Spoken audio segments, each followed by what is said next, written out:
All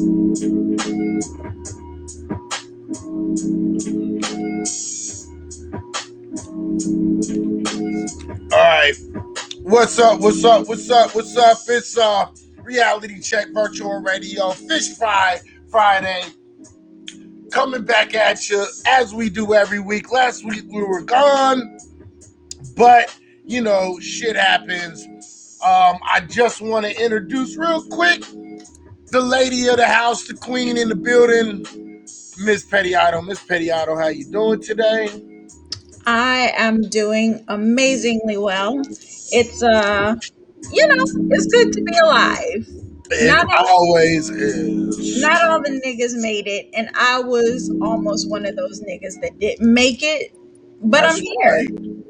Right. That's right. And you look hella good too. Look at you. You over here fucking look at you not skipping and bitten and moving and all that. You know what I mean? Look at you. You just look how fresh you look. You look like look, oh my God. Shady. Look, she's not pixelated. It's not pixelated beauty. Right. I'm not pixelated. He's smooth. What up, Tony? How you doing, big bro? How you doing? So today is, what the fuck is today? I can't even remember. Today's Friday. It's Friday, February the 12th. Happy Black History Month, niggas. Right, that's what I'm talking about. It is 8:11 here on the West Coast, and if you are joining in, make sure you understand that if you want to, real quick, because I am streaming from a lot of different places. I am streaming from HAPS. HAPPS. Okay, I am streaming on YouTube right now under Izzy High Reality Check Virtual Radio. You can check me out over there. I'm streaming from Periscope. Okay, the king is back. You already know what it is. I am streaming on Facebook. You already know what I'm under on the Facebook if you're watching, because my shit's private, bitch. Okay. And I am streaming for the first time on Twitch today. Nice. Welcome to Twitch. Yeah, Twitch. So Twitch fame, I'm all here. So if you want to join into the conversation, make sure you download HAPS and tell me that you're in the room and say, I want to be added to this conversation, and we'll get you up here. Petty, where are you streaming from? Where are you going live at right now? I'm going live on Twitter, YouTube, and Periscope. And okay. I'm at Pettiotto at all of them. I mean, it's the one and only side-eye aficionado, connoisseur of snacks, sommelier of swill. Sommelier of swill. Here tonight to talk about some real black shit with y'all. Okay? Yeah, that's some real shit. That's what it is. Black Light Revolution Revelation is on YouTube. Go check him out. That's the homeboy Rob. He's on his red pill shit right now, but you know, we ain't mad at him. I ain't mad at him. You know what I mean? Got my boy Tony D in the house, Abyss is in the house. I want to say what's up to them. I already know who you are. If you are on here and you're watching, I can't see if you're in here, so you got to speak your motherfucking mouth. You got to speak up in the room, okay? Make sure if you like what you are seeing, you like what you're being dealt with, you like the information that we're giving you, make sure you support us any way you possibly know how. Drop some awards, but you know what's even better? Drop a Cash App, okay? Drop a Cash App, all right? Because I just spent money on a brand new motherfucking computer so I could stream to y'all niggas. Right. And I'm going to need somebody to put 5 on it. Right, and that's what it is. Look, because the if you're able to help donate, we can keep on bringing y'all good ass information. We can keep on bringing you everything that you want. You know what I mean? A show that's, you know, from a black perspective, and make sure that, you know, people are not taking advantage of this and you guys get good information. Okay, so my Cash App is Reality Check VR. Let me see. Hold on real quick. Let me see. It's VR1, I believe, if I remember correctly. It's VR1 or VR2. Reality check VR2. Reality check $ reality check VR2. Petty, what is your cash app? My cash app is $ Petty Idol. Simple shit. Simple shit. Like Simple shit. I'm a simple nigga, you know? Like give me some rum and coke and put 5 on it and we could chill. Talk about That's some real right. shit. And that's That's what we're right. gonna do tonight. We're gonna Yeah. talk about some real shit. Because again, I was one of those niggas that almost didn't make it. I almost did not make it. Almost. What Almost. happened? Give us a Listen, story. it's so much going on, man. It's so much between work, between, them pretending like they're trying to do something for real about they white president, um, between what's going on in Wall Street. We having a whole nother revolution going on Wall Street. I don't know. We got some shit to talk about tonight. Yeah, we definitely do, man. And real quick, just to get out a couple stories out the way, because we're gonna try to make this, as we're gonna try to get through this a little bit quicker, because we usually go about 2-3 hours. You know what I mean? But we're gonna try to see if we can get some of this brought into you guys a little bit faster. So what we're going to do is we are going to do it that way. All right, so real quick, let's go over a couple stories, and then after we get through these stories, what we can do is we can get into the main conversations, because there's going to be 2 topics today. Okay, and I don't know. I know what Petty's is, so Petty, you can definitely tell everybody what your main topic is today. My main topic is, I'm going to tell you, it's this. Right now we're under attack as black folks. We're going to be under attack, and this is definitely a Biden situation, and we need to pay attention to everything that's going on. And right now we are being attacked, bombarded with claims that are just, as far as right now, we can't make those claims. And the claims is that black folks are targeting Asian people, and we're going to get into that more. Petty, what are we going to talk about with you, man? We are going to talk about what's happening on Wall Street with the Wall Street bet situation. We're going to talk about the fact that for the first time in the year of our Lord and Savior, Black Jesus, I actually agree with one thing that Trump said. And we're going to talk about that. We're going to get into that. We're going to talk about what's happening in the markets. We're going to talk about how, people are starting to realize what niggas have been telling them about how white folks like to change the game when when certain people start winning. They like to change the game, and now we got other people starting to notice that shit. So it feels right for a revolution, like this morning I should wake up and have a Coke and a revolution. Right, that's what I'm talking about. Oh yeah, real quick. Hey man, if you're on YouTube, go check out Homeboy Lace 434. Okay. That's great. That's fucking awesome. Check this out, man. Let's get to a couple of these quick stories. Let's get it out there. They're talking about having a 3rd stimulus check out there. As soon as possible. Probably they think that they should have this all signed by March, and probably by the first week or so of March, 2nd week of March, we supposedly getting these stimulus checks. Don't be surprised if you don't, but that's what the fuck they're saying. Yeah, they like to talk to us about stimulus checks, don't they? Right, they love talking to niggas about some stimulus checks. I mean, that kind of goes with what you was talking about too, though, because they don't want us using those stimulus checks to make any motherfucking money. Right. You know what I mean? So it is what it is. It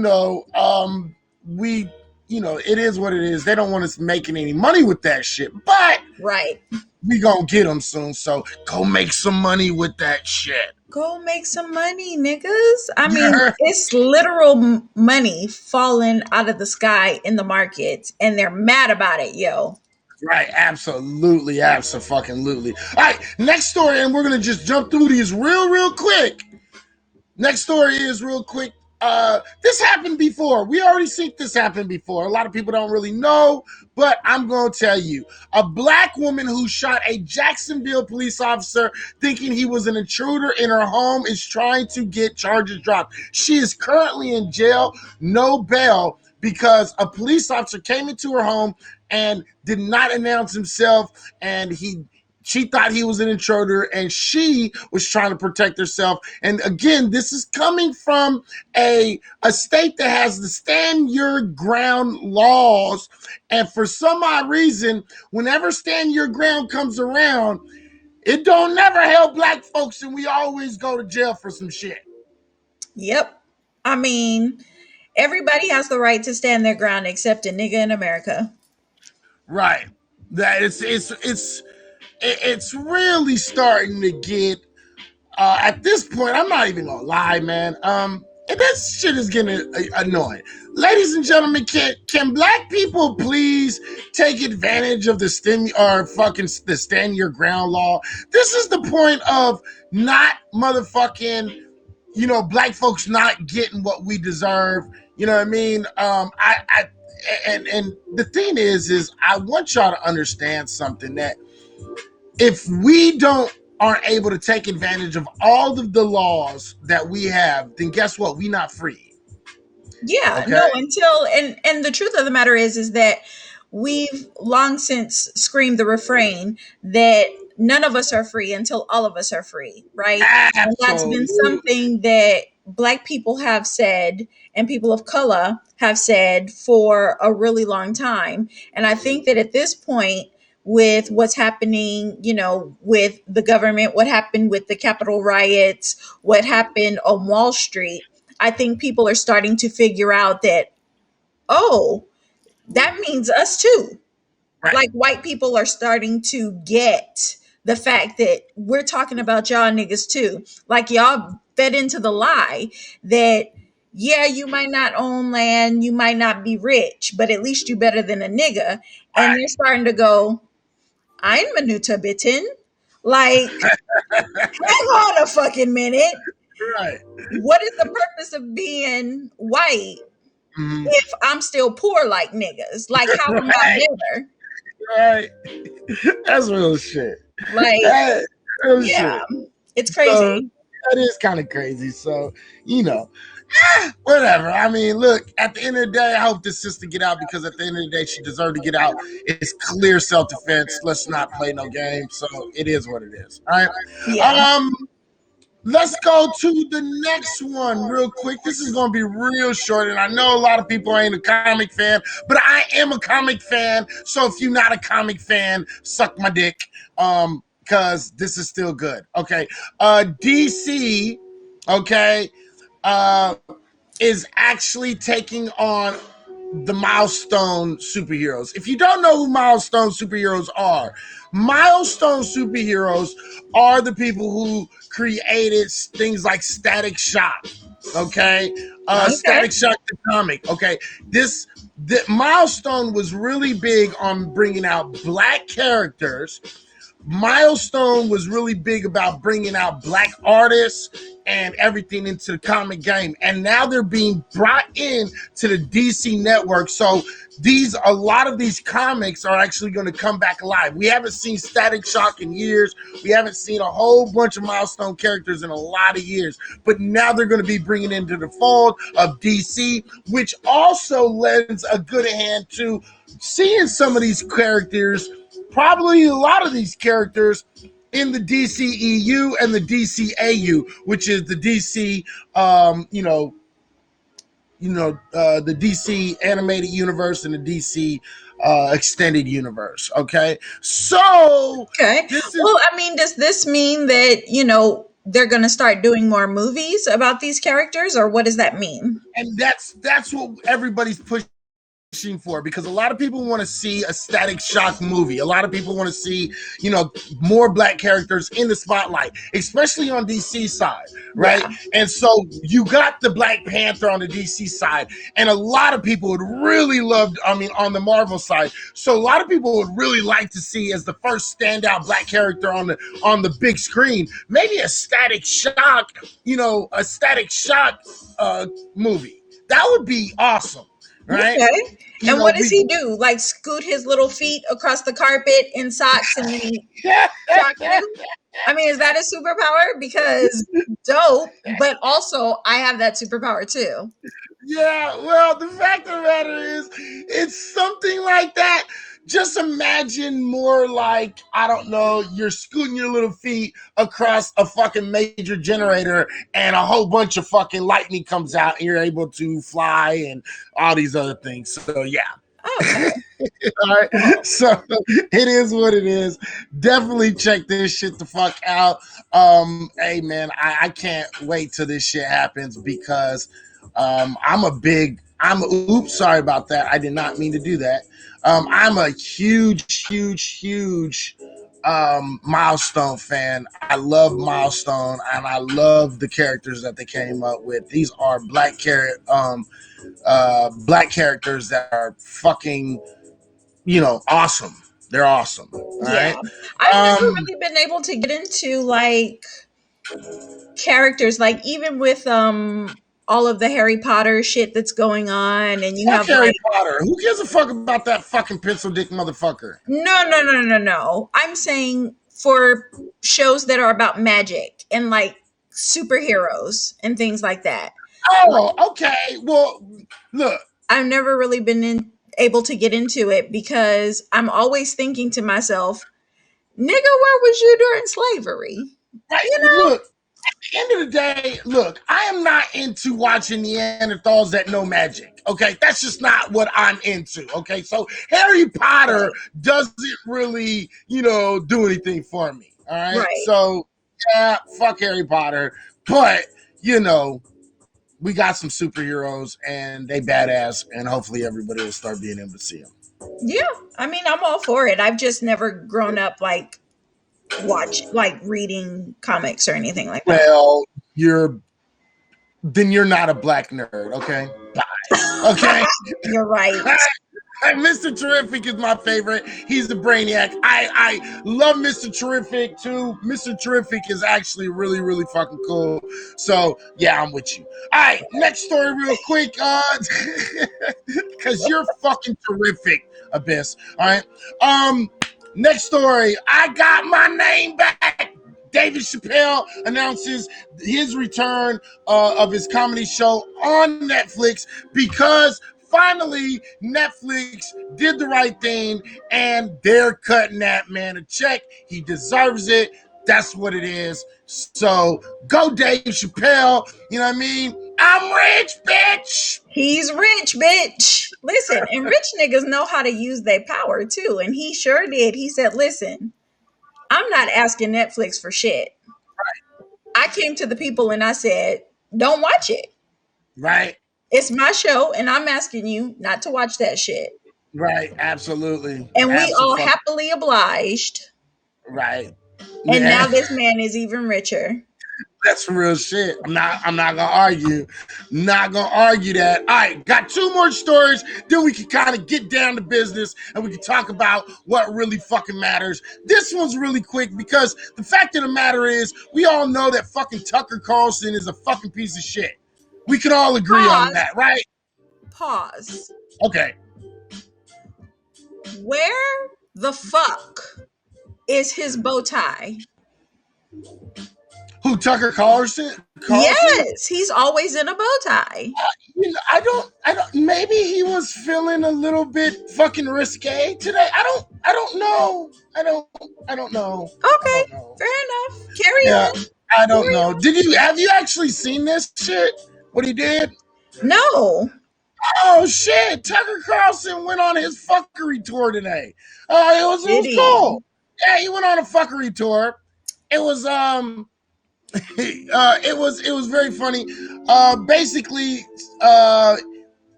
Social media is calling Fox News to be sued after Tucker Carlson claims that George Floyd died of a drug overdose. Again, this is what the fuck they keep doing, right? They keep on trying to push the narrative that it was because he was on heroin or some other fuckboy shit like that. But we all know that he wasn't. 2 autopsies came back and they both said this shit. Not only that, but the amount of drugs that was in his system were basically minuscule. Yeah. And they could have gotten there from anywhere, including his heart medicine that he took. Right. You know what I mean? So Tucker Carlson was saying some shit. I would play this shit, honestly, but I just ain't got time for the fuck shit. Yeah, I mean, Tucker Carlson is known for his fuckery. He is the fuck boy of the highest order. Right. I'm pretty sure he's in the secret society of fuckboyery. And he's probably the Grand Wizard or some really racist shit like that. So, I mean, you can't really expect anything more from Tucker Carlson. And Fox News has already gone on the record of saying that they're not really news. Right, they're entertainment. Yeah. They said you're not there. Nobody's expecting, and they actually won a lawsuit that was against them for this. So everybody, I want you to make sure you understand that Fox News has already admitted that they're nothing more than satire and entertainment. Exactly. So it is what it is. Okay. Yeah, and it's unfortunate that it comes at our expense a lot of the times. Yeah, definitely. If you don't know, I'm drinking that Boathouse Farms. Yes, Boathouse. I want a motherfucking. I'm gonna need me, endorsement deals, motherfuckers, because this green shit, this green shit right here, this green shit right here. Oh my lord. Okay. Listen, they need to give you something, yo. This green shit right here. Yeah. It's some good shit. I'm not gonna lie. It is what it is. Okay. And I think this is the last story that I had for us I was going to talk about space science nerdy shit, but I'm not going to do it because I don't want to bore you guys because, it's just, I'll do it on a personal fucking one. But Baseballs. Yeah. Well, I'll get on some nerdy shit another time. But yeah, let's show y'all what it is. Gina Carano.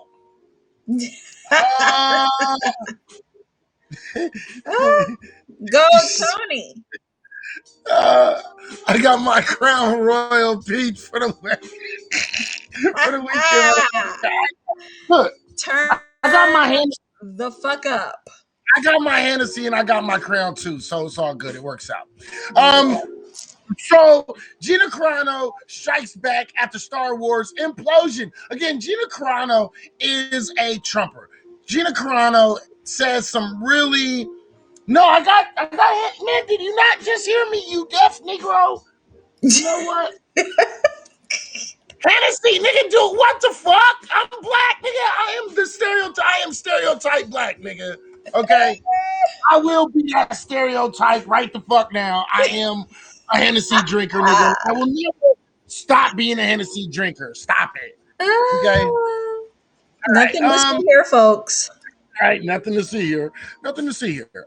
So Gina Carano strikes back. If you don't know, Gina Carano is a Trump supporter, right wing, and she said some kind of questionable shit. She got canceled so much that she was kicked off of The Mandalorian on Disney Plus. Okay, and she said she just got canceled. Like, people was like, "Yeah, bitch, you were cute. We liked you when you fought and you kept your mouth shut and just played fucking characters on Mandalorian. The minute you gave us your opinion on shit, you should have kept your mouth shut."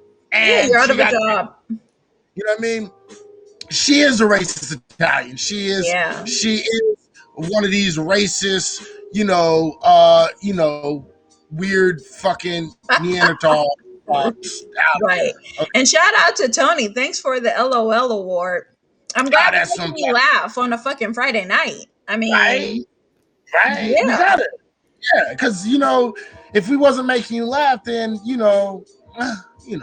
But yeah, anyway, the Neander bitch. Okay, so the Neander bitch got everybody pissed off, right? And her fucking mouth got her in trouble. She's canceled, not on Mandalorian anymore. A lot of people are trying to say, cancel Star Wars. Guess what? Even if a whole bunch of right-wing people canceled Star Wars and they didn't go to see Star Wars, there's enough fucking nerds out here that are very, very, very, very, you know what I mean? Like, fuck your, party. I'm a Star Wars guy before I'm a Republican, or I'm a Star Wars guy before I'm a Democrat. Okay, which I am one of those types. I am a Star Wars fan before I'm a Republican, or I'm a Trekkie. I'm a diehard Trekkie. Oh, see, okay. So you are a little bit of a nerd. Okay, you are a little bit of a nerd. Actually, you're a lot of a nerd, but that's okay. Okay, here. But you that's know what? why you love me is. Yeah, I do. I mean, let's put her to the test real quick. What is your favorite Star Trek show or movie? You know what? I'm sorry, but I'm gonna have to go with Discovery, and I wouldn't have said that before Discovery came out. But the diversity in the cast and the badassery of Philippa, and I mean, just the whole idea of there being like these badass women that the show is centered around, as opposed to like the Jean-Luc Picards, because he was my favorite captain, hands down. But you know what? You have just officially had your fucking black card revoked, and you can have your woman card and keep that shit. Okay? Because Deep Space Nine was by far the best motherfucking Star Trek show ever. Deep Space Nine with Captain Sisko, a strong black man with a black woman, stand up, head, deep voice. That was the man right now. Listen, and I would have agreed with you until this season of Discovery. And we have a badass black woman now who is like just running shit. She's fucking saving the world and shit. I mean, I don't know what you're gonna do with that. Yeah, I'm gonna stay with Deep Space Nine because that is the original Negro in space. I would have agreed with you. Okay, he is the original Negro in space. I would have agreed with you, but we've got a badass, kick-ass woman who has literally saved the world. Literally saved the world. Okay, well, you can keep her because I haven't seen it. Yeah, because the original Negro in space never saved the world. He saved multiple worlds. What are you talking about? No. Oh, you better go back and watch Deep Space Nine. No. Listen to what I'm saying is he saved worlds. She saved the world, the universe, bitch. She saved the whole motherfucking thing. You know what? No. Are you serious? Yes. Have you watched it? No, I haven't. There's a reason why I haven't watched it too. Yeah, because you're a wait, what did they call you? A misogynist? Yeah, I'm a misogynistic fucking toxic masculinity pig. Sure there the fuck you go. I am. Boom. Case closed. I mean? Yeah, you're right. I am.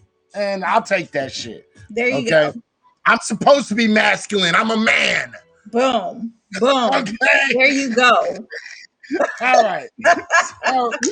Tony said he needs to come up for this shit. Tony, do you really want to come up for this? Because we're gonna get off of the word. Look, check this out. Because we're done with the quick talk. We're gonna get into some serious shit. If you want to come up, I will let you up, Tony. But we're gonna get into some serious shit. So you let me know. All right.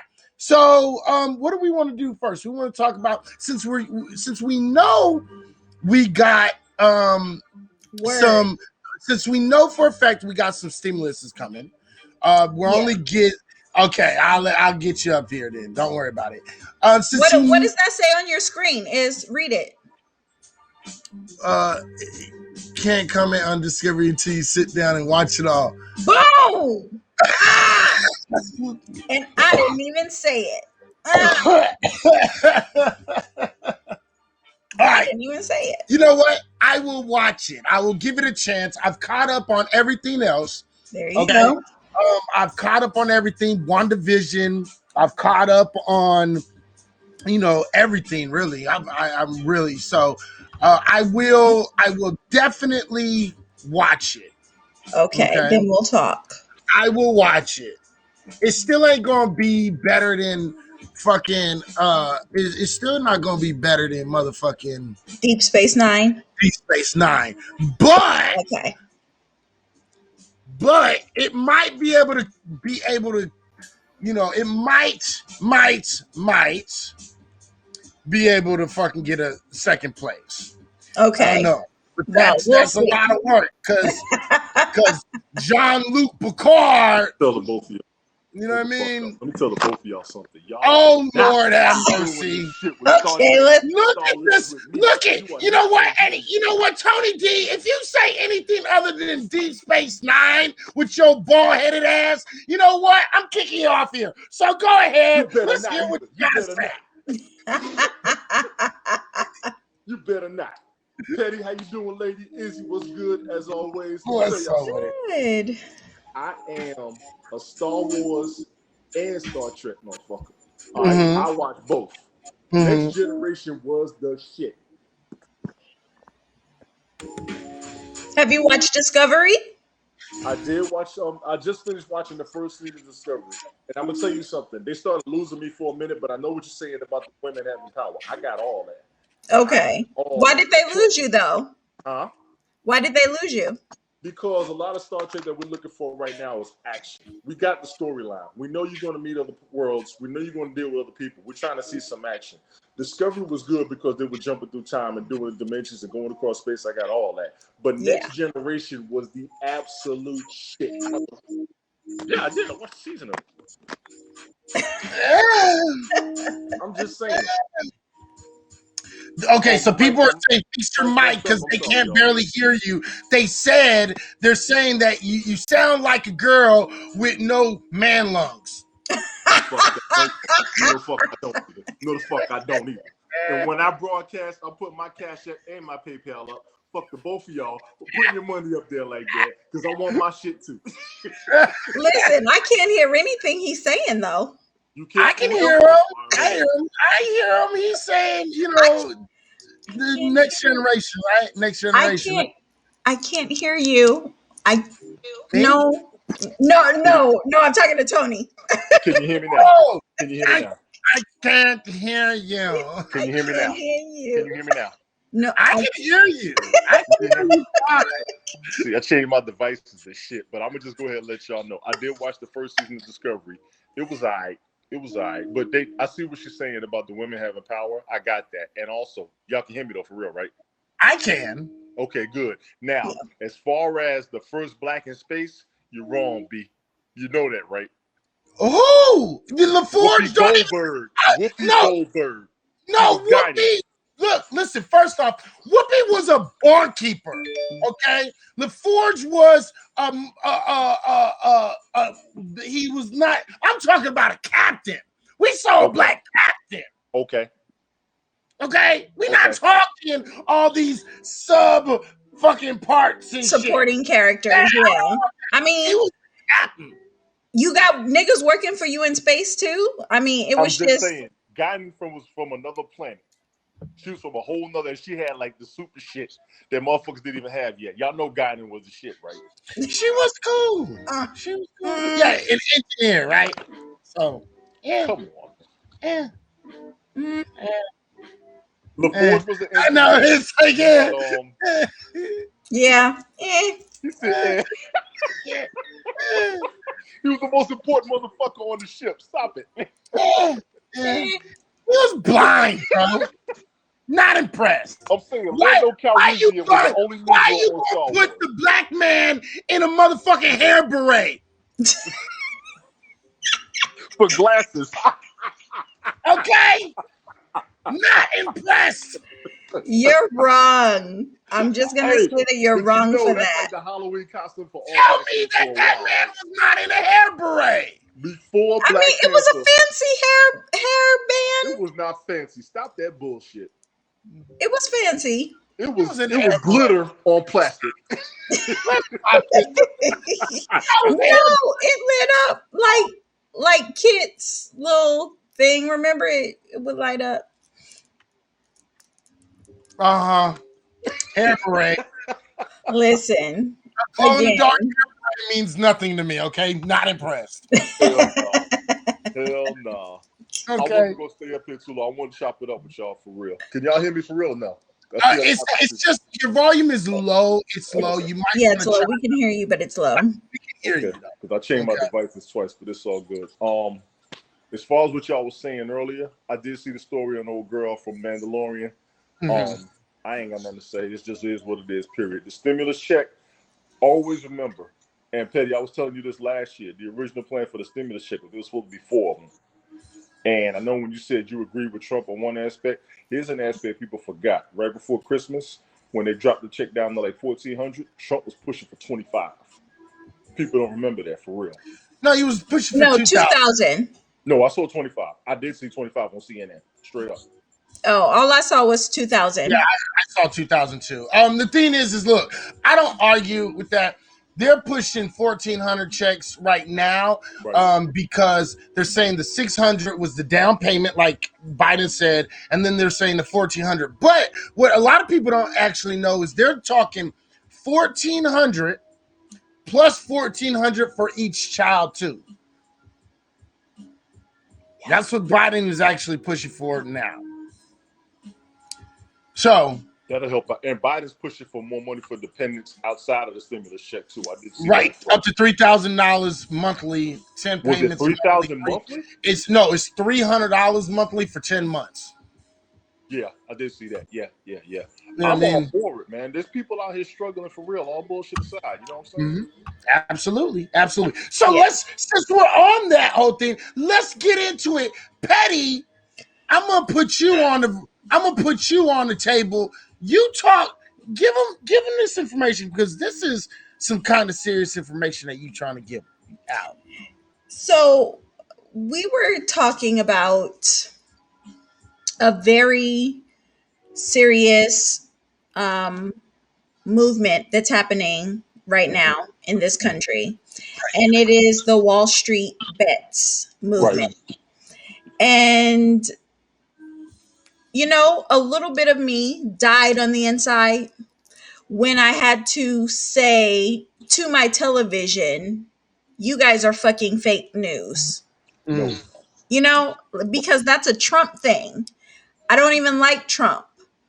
But when this whole thing happened with Wall Street bets, which I trade, I invest in stocks, I trade, I invest in crypto, and I trade.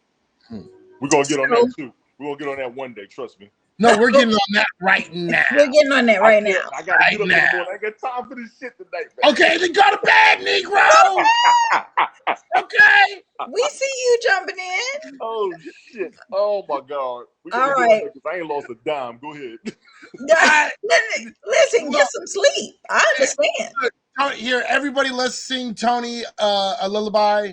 Rockabye, baby, on the treetop. This is the most demonic fucking lullaby ever. I don't care what anybody says. True.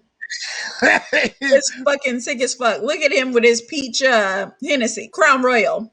This is probably going to be my last bottle ever because I'm tired of looking for this shit unless they heard that last broadcast that I did on the Super Bowl. Just so you know. Well, Rob, well, I'm very on the treetop. I'm very sorry, Tony, that you are permanently out of peach Crown Royal. But we have very pressing issues to get to tonight, sir. Okay. When the wind blows, the cradle rock. Fuck you and your cat. So listen, but the Wall Street bets. Listen, we've got this revolution, and what happened was, and I'm not sure if you guys understand what happened, so I'll give you like a brief synopsis of what's going on. A company has 100% shares that are allocated for buying and selling. And when you short a company, what you do is you borrow shares and you sell them thinking that the price is going to go lower, and then you buy those shares back, right? As you cover the short, and then you give them back to the person that you borrowed them from, and you keep the difference in the money. Right. Laundering. Right. He said laundering. Laundering. Right. So anyway, somebody in Wall Street Bets figured out that a couple of hedge funds had shorted a company 140%. Now there's only 100%. Yeah, it's only 100% of shares that are outstanding, right? Wow. Whether people own them or they're to be sold. So they had shorted 140% of the company. Right. So Wall Street Bets figured out that they were overshorted, and they said, listen, if we start buying the shares, driving the cost up, they have to buy those shares back from us at the current price, and they will go bankrupt, which is actually what happened. They bankrupted two hedge funds. So the thing is that when the hedge funds started to go bankrupt, trading applications like Robinhood and Webull, they started cutting off the trading. They only allowed you to sell your shares. You couldn't buy any. Okay?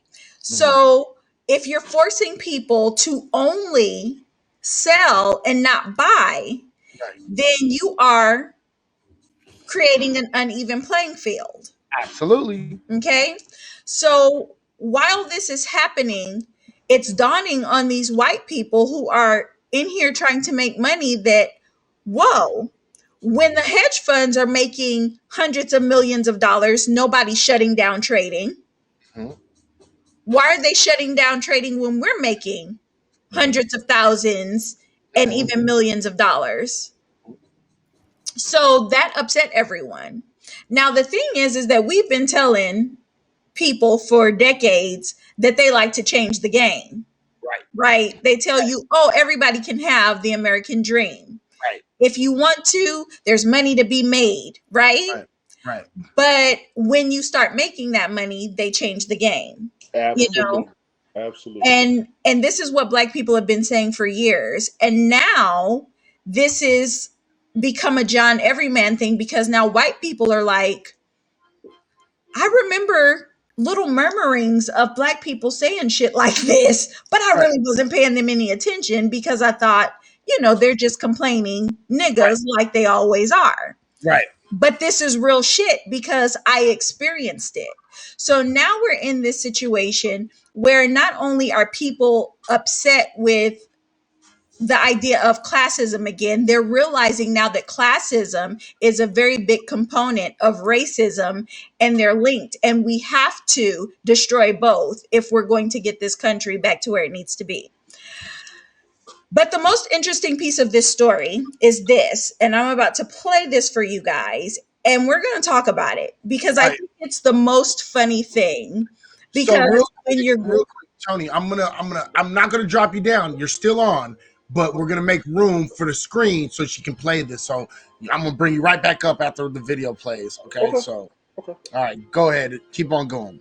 Yeah. So the thing is that when we're growing up, right, no matter what color you are, what creed you are, what race you are, they tell you that you can have the American dream, that we live in a free market capitalist system, and that's what makes us a great country.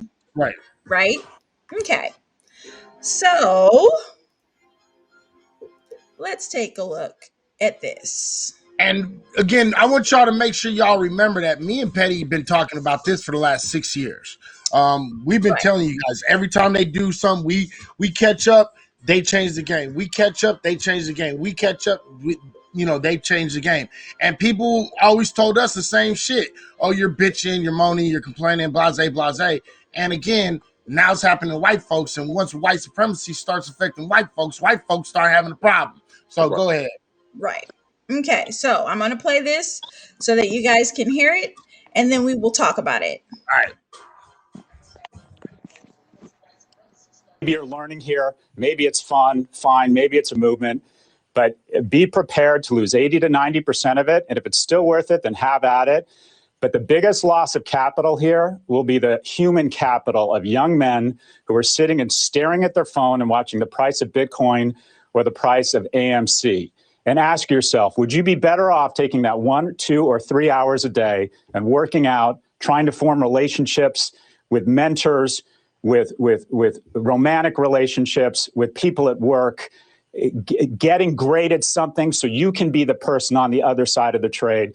The greatest loss in capital here is from young men who are more prone to gambling addiction, who don't understand the markets. I think we are setting ourselves up similar to how there's a ton of young women out there who became very depressed by sitting in their rooms looking at Instagram.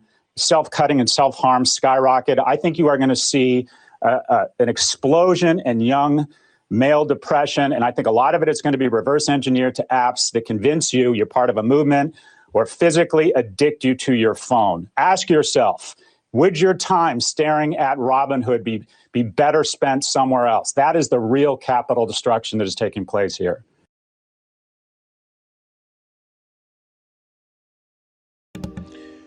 Wow. Wow. Wow. Wow. Right? maybe y'all didn't quite hear him very well, because that shit was smack in the face right there. Right.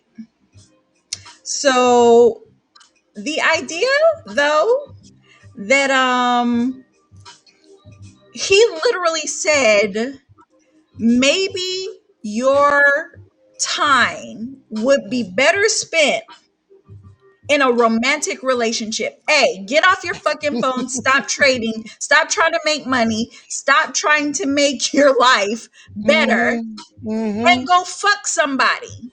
Go put a baby in somebody so that we can tell you what a fucking welfare queen you are. Go back to that narrative, because we like that. Right. Stop trying to do productive shit for yourselves, because you're just going to end up being like these bitches out here on Instagram who want big lips and big asses and then kill themselves. Do you really want that? Like, this nigga literally said it's going to cause people to spiral into depression because they are trying to fight a system that has left them in almost poverty for a year. Right. And so we've taken our stimulus and we've decided to invest it into the market. And you're telling us stop staring at your phones like we're just swiping buttons, that people are prone to gambling addictions because we don't know how to read a fucking chart. Right. I mean, the idea that not only were we fed this idea of, yes, it's a free market. We're a capitalist society. There's money to be made for everyone. If you're not rich, it's because you're lazy. Right. If you're not rich, it's because you don't do the hard work. And so when we took them up on that and we started trading, this nigga said, nah, it's not for you. Right. You shouldn't be doing this because, you're just going to ultimately just start hurting yourself. And we don't want to hurt you to hurt yourself. Right. We'd rather hurt you. You know what I mean? Yeah, I agree. Let me share some of the comments in the room. Yeah, please do.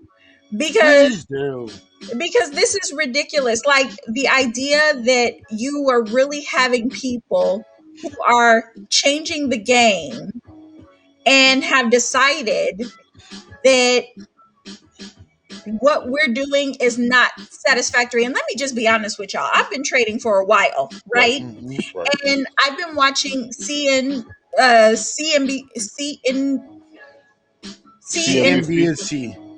Jesus, CNBC. And the thing is that they're literally fake news. Like they're talking about these people are trading and they don't have the fundamentals behind trading.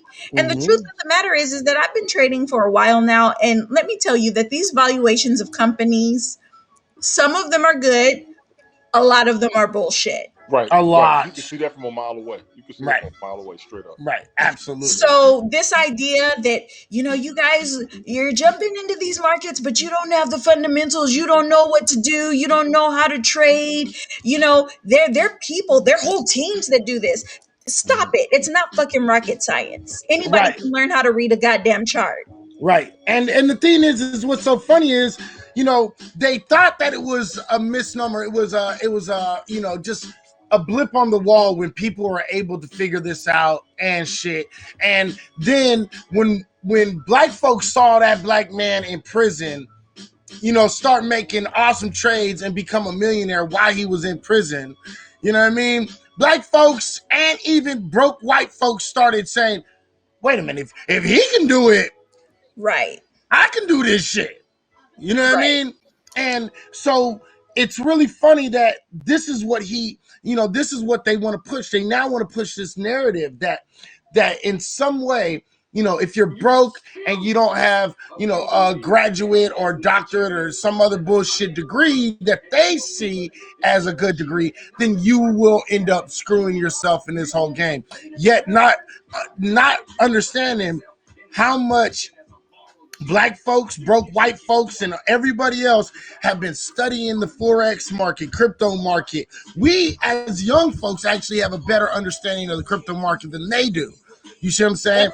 And they're actually trying to dissuade us from actually dealing in the crypto market in order for them to actually gain money in it. You see what I'm saying? So they could come in and start taking over the whole crypto market. You understand? So this is a very deceptive.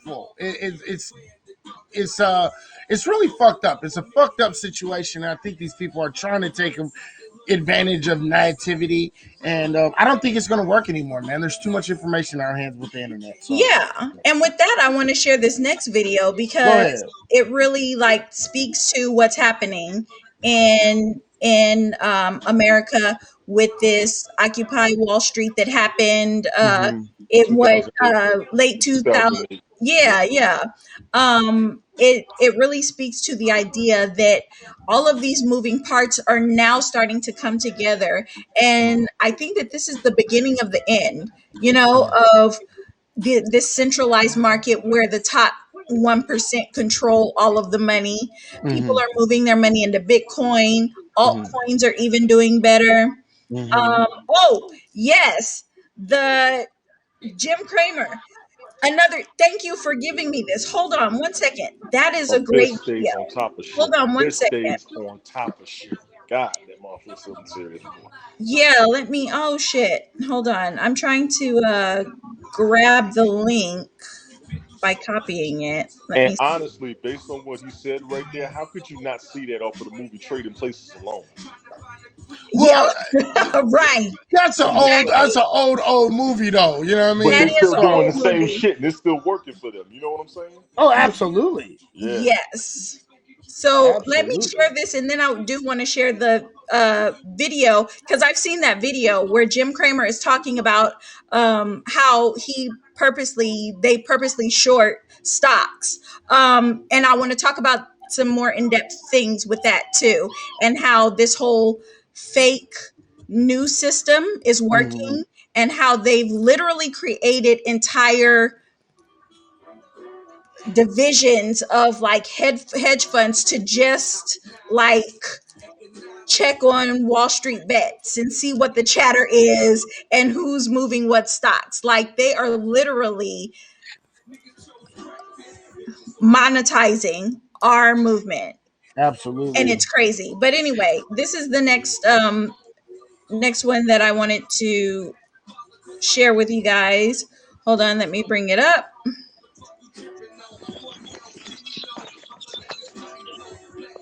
All right.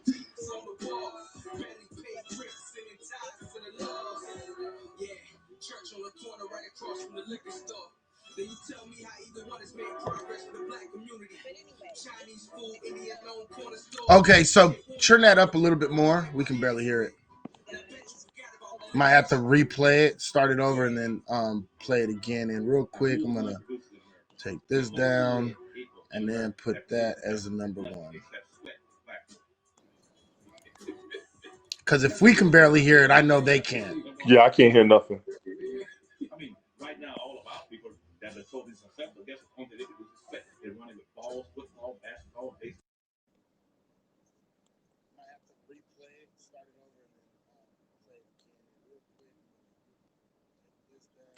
I tell you what, he got the link up, so we'll pull it up later. But I would tell her to go ahead and emphasize the point. You know what I'm saying? Yeah, I feel you. Let me see what the link is doing right now. I'm trying to fix the You sound good? You on good? it. If that's the same link that Abyss put up there, we can all pull it up. So you good? You know what I'm saying? No, it's not. This is not the one. This is a okay. different one. That was Jim Cramer, the one that he's sharing.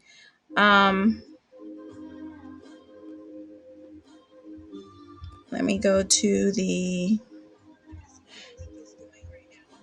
Yeah, it's slow, and I don't know if that's.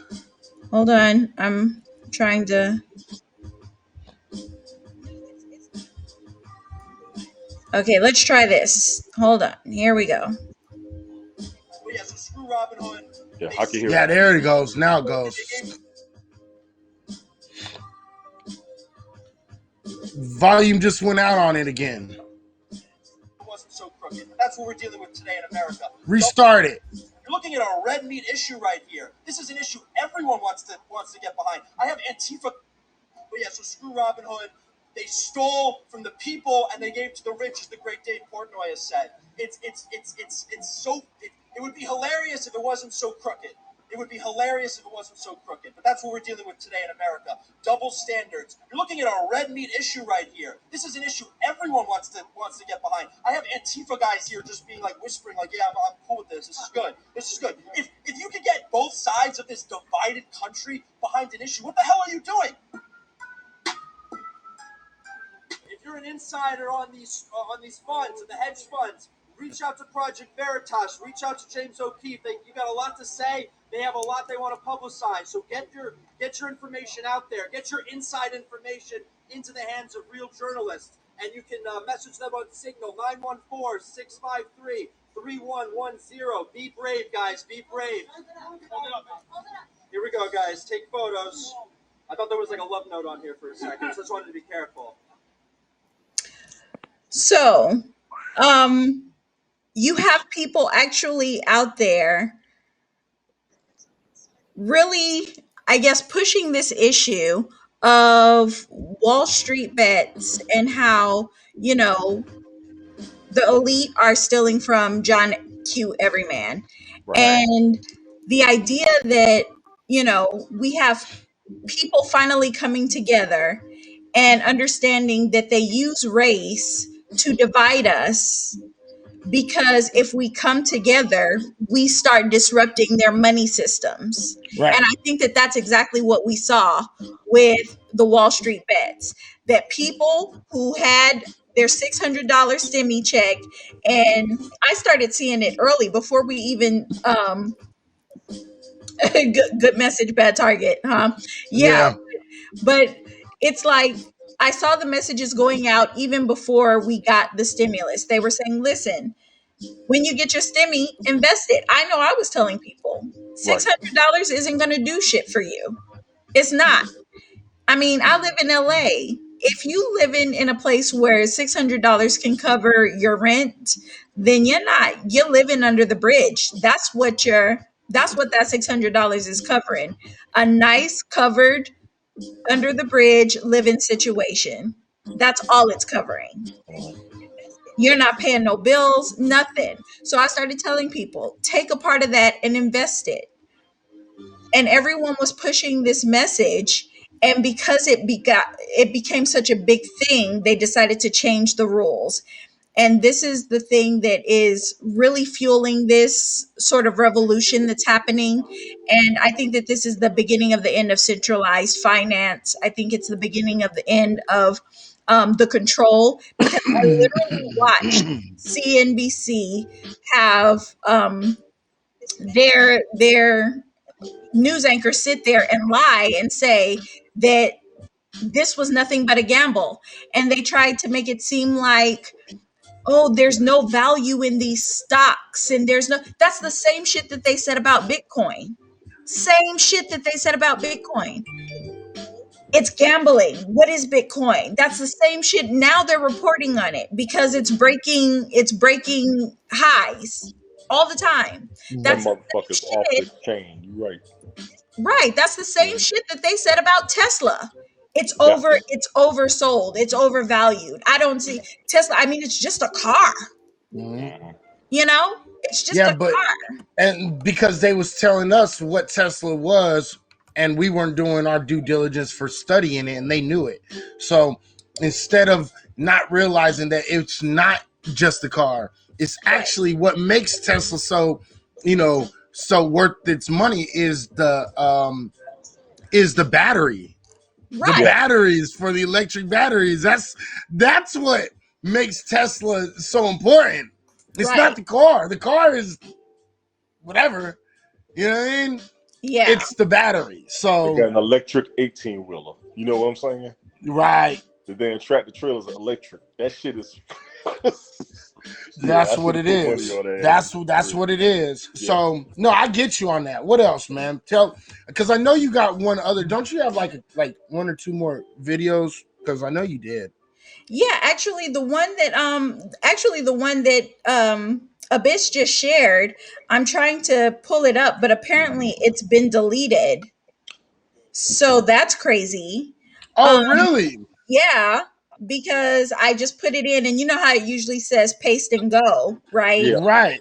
And it wouldn't, and I remember what the thing looked like. It was actually done when he was a hedge fund manager, and he came on to talk about it, but it's not on here anymore. So let me see if I can find it. Somebody take over real quick while I do this research. Yeah, Check go you out ahead. said it best. Lithium ion. That is exactly it. Tesla jumped all on that lithium, and that's where the money's at. Exactly. Right. That's real Exactly. shit. And the thing Exactly. is that's the thing. The more that they can keep us in the hold on one second. Oh, there it is. I just found it. Oh, you did? Okay, Yeah, good. it's not I pulled up the YouTube. I Okay, pulled up the YouTube. So what I'll do is I'll stop sharing and then I will share that one in particular perfect. Thank you. and share the audio with that. Bang. And then there it is right there. Is it the whole thing? Let me see if it's the whole thing. Hold on, let me make sure. Cause bang, there it is. Is it a 10-minute? Is it 10 minutes? Oh, this is okay, I remember this one. Yeah, Okay, that's so it. this is going to be a minute. So you guys got to be a little bit patient. Listen to what's going on because when he said this before, he actually said this is a good thing. Okay, bye, Tony. All right, battery died on the phone. I'll catch you. All right. So here is, yeah, this is the one. All right, here. Let's play this then. Welcome to Wall Street Confidential. I'm Aaron Task, joined again by Jim Cramer. Jim, welcome. Good to see you.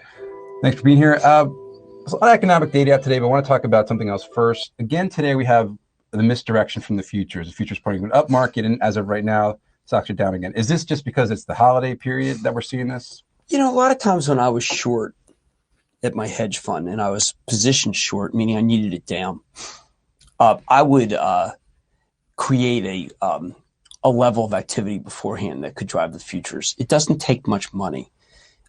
Similarly, if I were long and I would want to make things a little bit rosy, I would go in and take a bunch of stocks and make sure that they're higher, and maybe commit $5 million in capital to do it, and I could affect it. What you're seeing now is it probably is bigger market now. Maybe you need 10 million in capital to knock this stuff down, but it's a fun game and it's a lucrative game, and you can move it up and then fade it. That's often creates a very negative feel. So let's say you take a longer term view intraday, and you say, listen, I'm going to boost the futures, and then when the real sellers come in, real market comes in, they're going to knock it down. That's going to create a negative view. That's a strategy very worth doing when you're valued on a day-to-day basis. And I would encourage anyone who's in the hedge fund game to do it because it's legal, right? And it is a very quick way to make money and very satisfying. Okay. Well, by the way, no one else in the world would ever admit that, but I can care. That's right, and you can say that here. I can't. I'm not going to say it on TV. Well, on a related note, there's so many more hedge funds today than when you were managing your hedge fund. Right. Do you think that does that exacerbate the moves, or does it make it tougher? Well, the hedge funds are positioned long short, okay, not just long like mutual funds. So it's really vital these next 6 days because of your payday. You've really got to control the market. You can't let it lift. When you get a research in motion, it's really important to use a lot of your firepower to knock that down because it's the fulcrum of the market today. So let's say I were short. What I would do is I would hit a lot of guys with RIM. Now, you can't foment. That's a violation of foment. Yeah, you can't foment. You can't create yourself an impression that a stock's down. But you do it anyway because the SEC doesn't understand it. So that's the only sense that I would say this is illegal. But a hedge fund that's not up a lot really has to do a lot now to save itself. So this is different from what I was talking about at the beginning where I would be buying the Qs and stuff. Right. This is actually just blatantly illegal. But when you have 6 days and your company may be in doubt because you're down, I think it's really important to foment. If I were one of these guys, foment an impression that research in motion isn't any good because research in motion is the key today. So you would hit this guy and that guy, and when you would see an offering, when you see a guy who's bidding, you'd wipe out that guy very quickly. And what I used to do was called, if I wanted to go higher, I would take and bid. And if I wanted to go lower, I'd hit an offer. And I could get a stock like RIM for maybe, that might cost me 15, 20 million. Annie, to knock RIM down, but it would be fabulous because it would beleaguer all the moron longs who are also keying on research in motion. So we're seeing that. That's again, when your company's in a survival mode, it's really important to defeat research in motion and get the Pisanis of the world and the people talking about it as if there's something wrong with RIM. Then you would call the journal and you get the bozo report on research in motion, and you would feed that there's a Palm's got a killer it's going to give away. These are all the things you must do on a day like today. And if you're not doing it, maybe you shouldn't be in the game. Okay. Another stock that a lot of people are focused on right now seems to be Apple. Yeah, Apple's very important to spread the rumor that that both Verizon and AT&T have decided they don't like the phone. Right. That's a very easy one to do because it's also you want to spread the rumor that it's not going to be ready for Macworld. And this is very easy because the people who write about Apple want that story. And you can claim that it's credible because you spoke to someone at Apple because Apple doesn't. Right, they're not going to comment. They're not going to say. So it's really an ideal short. And I would, again, if I were short Apple, I would be working very hard today to get that. And the way you would do that is you pick up the phone, and you call 6 trading desks, and you say, listen, I just got off the phone with my contact at Verizon. And he has already said, listen, we're a Lucky G house. We're a Samsung house. We're a Motorola house. There's no room for Apple. They want too much. We're not going to let them in. We're not going to let them do what they did to music. And, I think that's a very effective way to keep a stock down. Right. I might also, by the way, because the stock at 84, 85, a little bit of capital, you go buy some January 80 puts that makes it look like there's going to be something going on. So maybe you give Morgan an order to buy 1,000 Jan 80 puts. Then you go position limit with you use a firm that doesn't know what the heck it's doing. Maybe you go to UBS for puts, and you just kind of create an image that there's going to be news next week, and that's going to frighten everybody. Right. Then they all go out and say large put buyer UBS. Then they call Pisani again. You have to use those guys and say, listen, I see a big buyer of puts, and I'm told that it's SAC. You would do that too, and these are all what's really going on under the market that you don't see. Right, and nobody else talks about. Right, but what's important when you're in that hedge fund mode is to not do anything remotely truthful, because the truth is so against your view, right, that it's important to create a new truth, to develop a fiction. And the fiction is developed by almost anybody who's down like 2% to up 6% here. You can't take any chances. You can't have the market up any more than it is if you're up 6, because starting Jan 2, you'll have all your money come out. So what would you do if you're in that situation and you feel like you're desperate? Is that you would do these actions? So you're talking about the mechanics of the market. Well, the mechanics are much more important than the fundamentals. Oh, okay, well, but in terms of the fundamentals, you've been writing about how you think about the fundamentals. Research in motion just blew out the quarter. Right. But look what people can do. I mean, that's a fabulous thing. The great thing about the market is it has nothing to do with the actual stocks. Right. Now, look, over maybe 2 weeks from now, the buyers will come to their senses and realize that everything that they heard was a lie.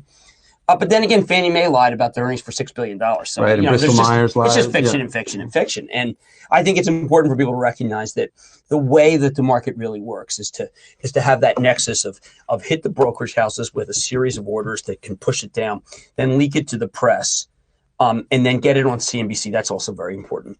And then you have a kind of a vicious cycle down. Right. And it's a pretty good game. And it can be played. You pay for a percent or two. Right. And then do you get long before Macworld and the expectation that the iPhone is going to be good? Right. And then you go back, flip to the long side. Got to use the other side. Interesting. And there's a case where I would say the January 80 puts can be justified, because after I've knocked the stock down to 80, I can buy a lot of common. And then you play it right into Macworld, where they'll probably introduce the phone and Verizon's going to take it.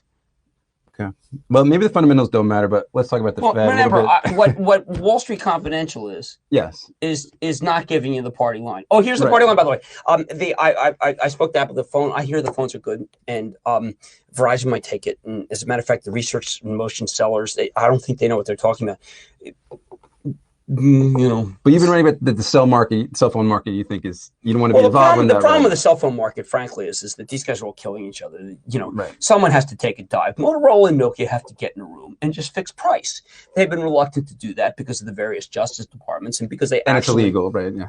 Well, that hasn't stopped a lot of other companies. This is true. This seems to be a case where they seem to be directly worried about the authorities. It's almost as if they have a lawyer that matters, unlike, say, the Bristol Myers lawyers. And, what eventually happens is the shareholders demand that you get phony lawyers and you sit in the room. And it'll happen soon. Real quick, the Fed, the numbers out today weaker than expected. Oh, so what? The Fed has obviously got a cut. But, again, you call the various guys who cover the bonds and you say, ignore the bond action. What's really happening is the Fed is very frightened about, and then you gin up the number that they're really frightened about. The Fed is actually desperate to try to figure out, how quickly they have to cut without looking like dopes that they raised. Right, because they've been talking about they're worried about inflation all this last few months. You don't want to raise in May and then cut in January. You look like Mexico, for heaven's sake. I mean, this is like a distinguished group of people who went to really good schools. Right, these are smart guys. Absolutely. Yeah, they don't want to look like dopes. But when we were talking earlier in the week, you said you think it would be some sort of crisis, possibly Ford being a trigger. Well, Ford went and did all that. They pledged all this investment banking to all these guys. So now that they're very reluctant to say negative things, it makes it much tougher for the Ford story to play out. I mean, the amount of business that Ford has to do. Ford might be the big client of 2007. So if I were in the corporate finance room, I would say, listen to the research guy. I said, listen, I spoke with Mullally. I actually have the inside. The plan works. So then you're the research guy and you say, oh, man, what do I do? It's bonus time. I'm not going to be a total idiot. Spitzer's going to Albany. Let's get back in the game. Right. I think that's important. Is it possible? Because a year ago at this time, a lot of people were saying GM's about to go bankrupt, and of course the stock's up 50-some-odd%. Well, could Ford be that stock? They're GM. No, the GM. The difference between Ford and GM was the GM's balance sheet was never really. It turned out wasn't that bad. Ford's balance sheet's pathetic, and you know that because they were willing to screw over the common for the bonds. Right. That's kind of if it weren't Ford, if this were Qualcomm. We'd be saying Qualcomm is desperate, but no, it's Ford. But it's Ford. It's an American icon. Yeah, I drove a Ford. I owned a Ford once. And this is our country. Well, this has been Jim Cramer. Again, what I'm trying to go for in the Wall Street Confidential, and I'm not saying you're sending me. I have to talk about what it's like at my hedge fund, okay? And what other hedge funds do, because the difference is that if this is an intraday show. And you need to know what I know is going on. Now, we step back. Research in motion was a real blowout quarter. It was a really good quarter. And I was quite surprised how strong the margins were. It looks like the other guys have really dropped out. It's a terrific story. Should it be up 6? Yeah, I think so. But, look where we are. It's Friday. You got 5 more days to make your quarter. Right. Can you really risk having RIM up this much? I don't think you can. Okay, and they're not. And if I'm correct, you're off next week. Yes, I am. Okay, and I'm as well. Right. So we'll be back in 2007. I'm hoping that we finish the year at 1260 because that's at 12,460 because that's what I said at the beginning of the year was. Now, yesterday we came in and we were 20 points away from what I predicted. I want to nail it. Do you have a forecast for 2007? Yeah, but I'm not. It's over a series of 5 days, so people have to go to realmoney.com. Check it out on realmoney.com. And Jim, thanks very much for being here. I'm Aaron Task. Stay tuned for more of TheStreet.com TV. So, I don't know if you guys understood like the weight of everything that he was saying, right? Because the truth of the matter is, everything he was saying, even to the point of leaking fake stories to news people and putting it on CNBC, is literally what happened with Wall Street bets. Literally what happened. They ended up shorting the market, and they started leaking all of these rumors about how, there's no fundamentals behind it, behind GameStop. These are just gamblers and they're taking everybody down with them. And we're trying to protect Joe Everyman from losing his money. But if you notice, he said fundamentals do not matter to the market. Now, what he was talking about with shorting the company, he was saying, listen, you take $5 to $10 million and you buy a bunch of stocks and you put them in there for lower than what the current market price is. So let's say BlackBerry is trading at $6 a stock. What they do is they'll put in an order for 500 shares at $5.95, and then they'll put another in for 1,000 shares at $5.90, and then another and they continue to do that. And hedge funds will work together. So what they'll do is they'll have another hedge fund, and they will actually bid at around the same prices. Right now, what happens when they're not short ladder? We call it aggregated selling or short ladder attacks. What happens in the market is when that's not happening, if a stock is trading at $6 and somebody comes in and they tell you, I'll pay you $5.90 for it, then you can, if you have a fixed price, a limit sell, then it won't sell until they meet that price. Or if you do market price, what they'll try and do is meet someplace in the middle. Mm-hmm. So them putting in lower orders is what they call a short ladder attack. Now, this is the funny thing. I was actually in a Discord room, and we were talking about the short ladder attacks, and this guy came in and he was like, ha, ha, ha. You guys are talking about what even is a short ladder attack? And I was like, well, it's aggregated selling and short selling. And he goes, that's not even a thing. It's funny how people try and pretend that they know what they're talking about. And I said, okay, well, answer me this. What is the first thing that you learn about trading? Mm-hmm. First thing that you learn about trading. You're not asking me, are you? Yeah. Oh, fucking I don't know the first thing. I never took a class. I just learned them. Okay. The first thing that you learn or you hear about trading is you buy low and sell high. Right. Well, that's obvious. I didn't know that's what you learned. Yeah, no, that's what I'm saying. Like, it's basic. Buy low and sell high. So you tell me, what is the purpose of a person coming in? If a stock is trading at $6, why would they sell it for less than it's currently trading, unless they're trying to purposely drive the price down? So the idea that they have all of these bots in the room, right, Mello, buy low, sell high. Thank you. The fact that they have all of these bots in the room just to say, oh, this is dumb. There's no such thing as short ladder attacks. The stock is just tanking. It's crazy to me, the lengths that they're going. But then I saw this video of Jim Cramer, and it made so much sense to me. And these are the things that we need to really be paying attention to in our country, because this, once you get to the point where no one even believes the news, and we're now all saying fake news, that's going to be the beginning of the decline of a country, because we're no longer going to be able to be controlled by your lies. It's crazy, but we're seeing it happen right before our eyes. So that's what I wanted to talk about. It's been interesting as fuck. It's been crazy. Even to where they were saying, oh, Wall Street Bets is saying that you guys should buy silver. I'm literally in the Wall Street Bets Reddit. No one ever said that. And the truth of the matter is that the biggest holder of the silver that they were trying to push was held by the company that we were shorting. Right. He said, by the way, hedge funds drove the Argentinian economy down into the grounds. Absolutely. Romello said, short it, which means you have to purchase it to unravel your position. Yeah, they're definitely ruthless. I mean, and the crazy thing is that they've shorted Apple. They're always shorting Apple. And Elon Musk's company, Tesla, they hate Tesla. They're constantly shorting it because they, talk about it like there's really no value to the company, and it's crazy just sort of the links that they're going to try to make sure that John Q. Everyman stays poor. Right. But trading the markets it's not rocket science. Anybody can learn how to read a chart. Right. It really isn't that hard. It really, really, really is.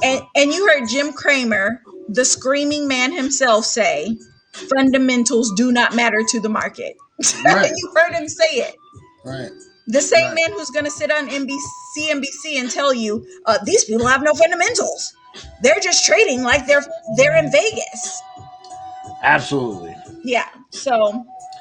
Yeah, and I mean, you guys should just really make sure you know what you're looking at. Study, do a lot of studying, do a lot of work, and when you do that, what's going to end up happening is you're going to actually be able to come up, and you're actually going to be able to put yourself in a way better economic position when you study all these markets, stock market, crypto, and everything else. Yeah, crypto is big. People are moving their money into crypto because they're seeing how crooked, you can call up somebody and stop trading. That can't happen with Bitcoin. Right. And right now, my shit is, I'm blowing up. That's why you guys keep on looking at, you guys are looking at me. I keep on looking down. I'm looking down. I keep on looking down.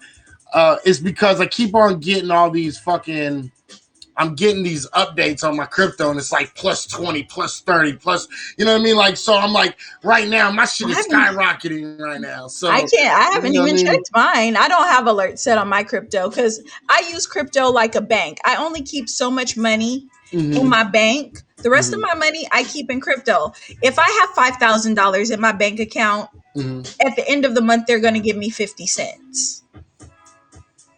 If I put 5,000 into crypto, I'm probably going to have a close to an extra 1,500 in my account at the end of the month. Right. And I get it. And the thing is what I'm doing is I just keep, I don't really check. I usually don't check my shit. You know what I mean? But what it's I have them set at limits. If it passes this much or if it goes under this much, you know what I mean? So those are the things. So I'm reaching points where I didn't think it would reach. So I'm like, oh, cool. You know what I mean? Yeah, it's crazy. It's funny because I bought Litecoin a while ago, and it's growing up to be a very big, strong, healthy boy. I love it. But I've been talking about Litecoin since fucking 4 or 5 years ago. So the thing that everybody was like, no, get on Bitcoin, get on Bitcoin. I'm like, I was telling people get on Litecoin when it was $20 a fucking coin. So I was like, yeah, I get you on Bit, but fuck with Litecoin. I like Litecoin a lot. Yeah, I like Litecoin and Ethereum. I mean, I'm probably Ethereum and Litecoin heavy. I have money in Bitcoin, but I'm definitely Ethereum and Litecoin heavy. So, I'm definitely Litecoin heavy.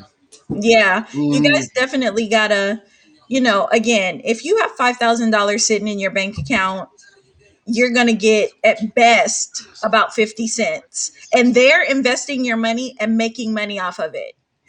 And no matter how much money the bank makes, they're only gonna give you 50 cents. That's real shit. Real That's shit. absolutely real shit. So check this out. Okay, so I'm gonna get up. You talk to him for a second longer on this, and then we're gonna get into the subject that I think is really important that we need to talk about. And so talk real quick, finish this off. Give me 2 seconds. Cool. Okay, yeah, but I just wanted to really bring this up because the idea that everyone has a vested interest now, you know what I mean, in tearing down a system that we all see as corrupt. And yes, I do remember what Wells Fargo did. You mean with they were opening accounts uh for their customers against their will, and expanding their market cap is what they were doing essentially.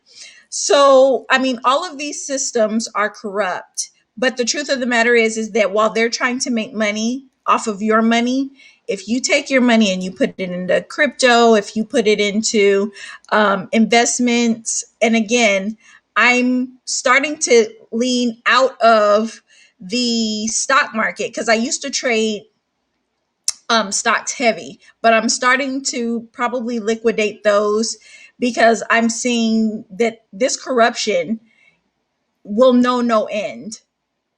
It literally will know no end. They don't care about, they shut down Robinhood and they put us in a position to where we can only sell, which would have helped the hedge funds. Like, it's crazy to me that they're willing to go to those lengths. I'm not surprised, but they're doing it right now in broad open daylight.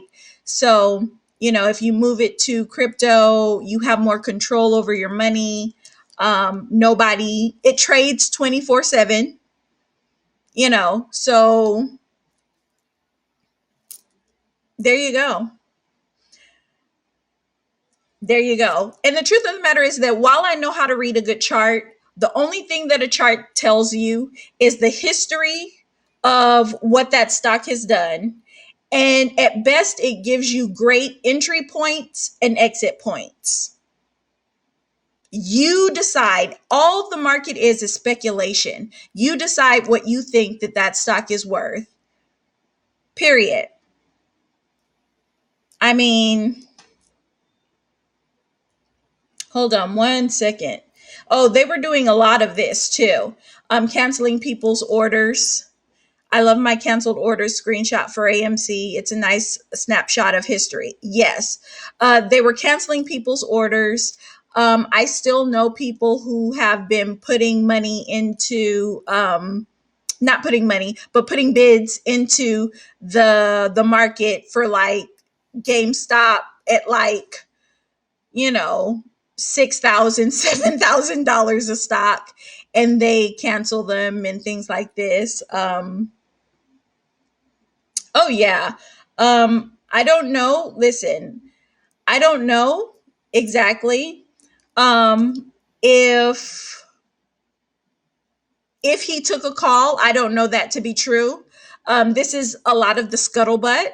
I don't know that to be true that he took a call, but I know that Robinhood is financed by one of the hedge fund managers that was shorting GameStop, and that's Melvin Capital. So even though he's gone on the news and said, hey, I didn't take a call from anybody, it was a liquidity issue, which at first he said it wasn't a liquidity issue, but then he said, yes, it was a liquidity issue. There's just been too many stories. And again, the stock market was sold to us like it was a free marketplace where anybody could go to make money. And we're finding that out to not be true.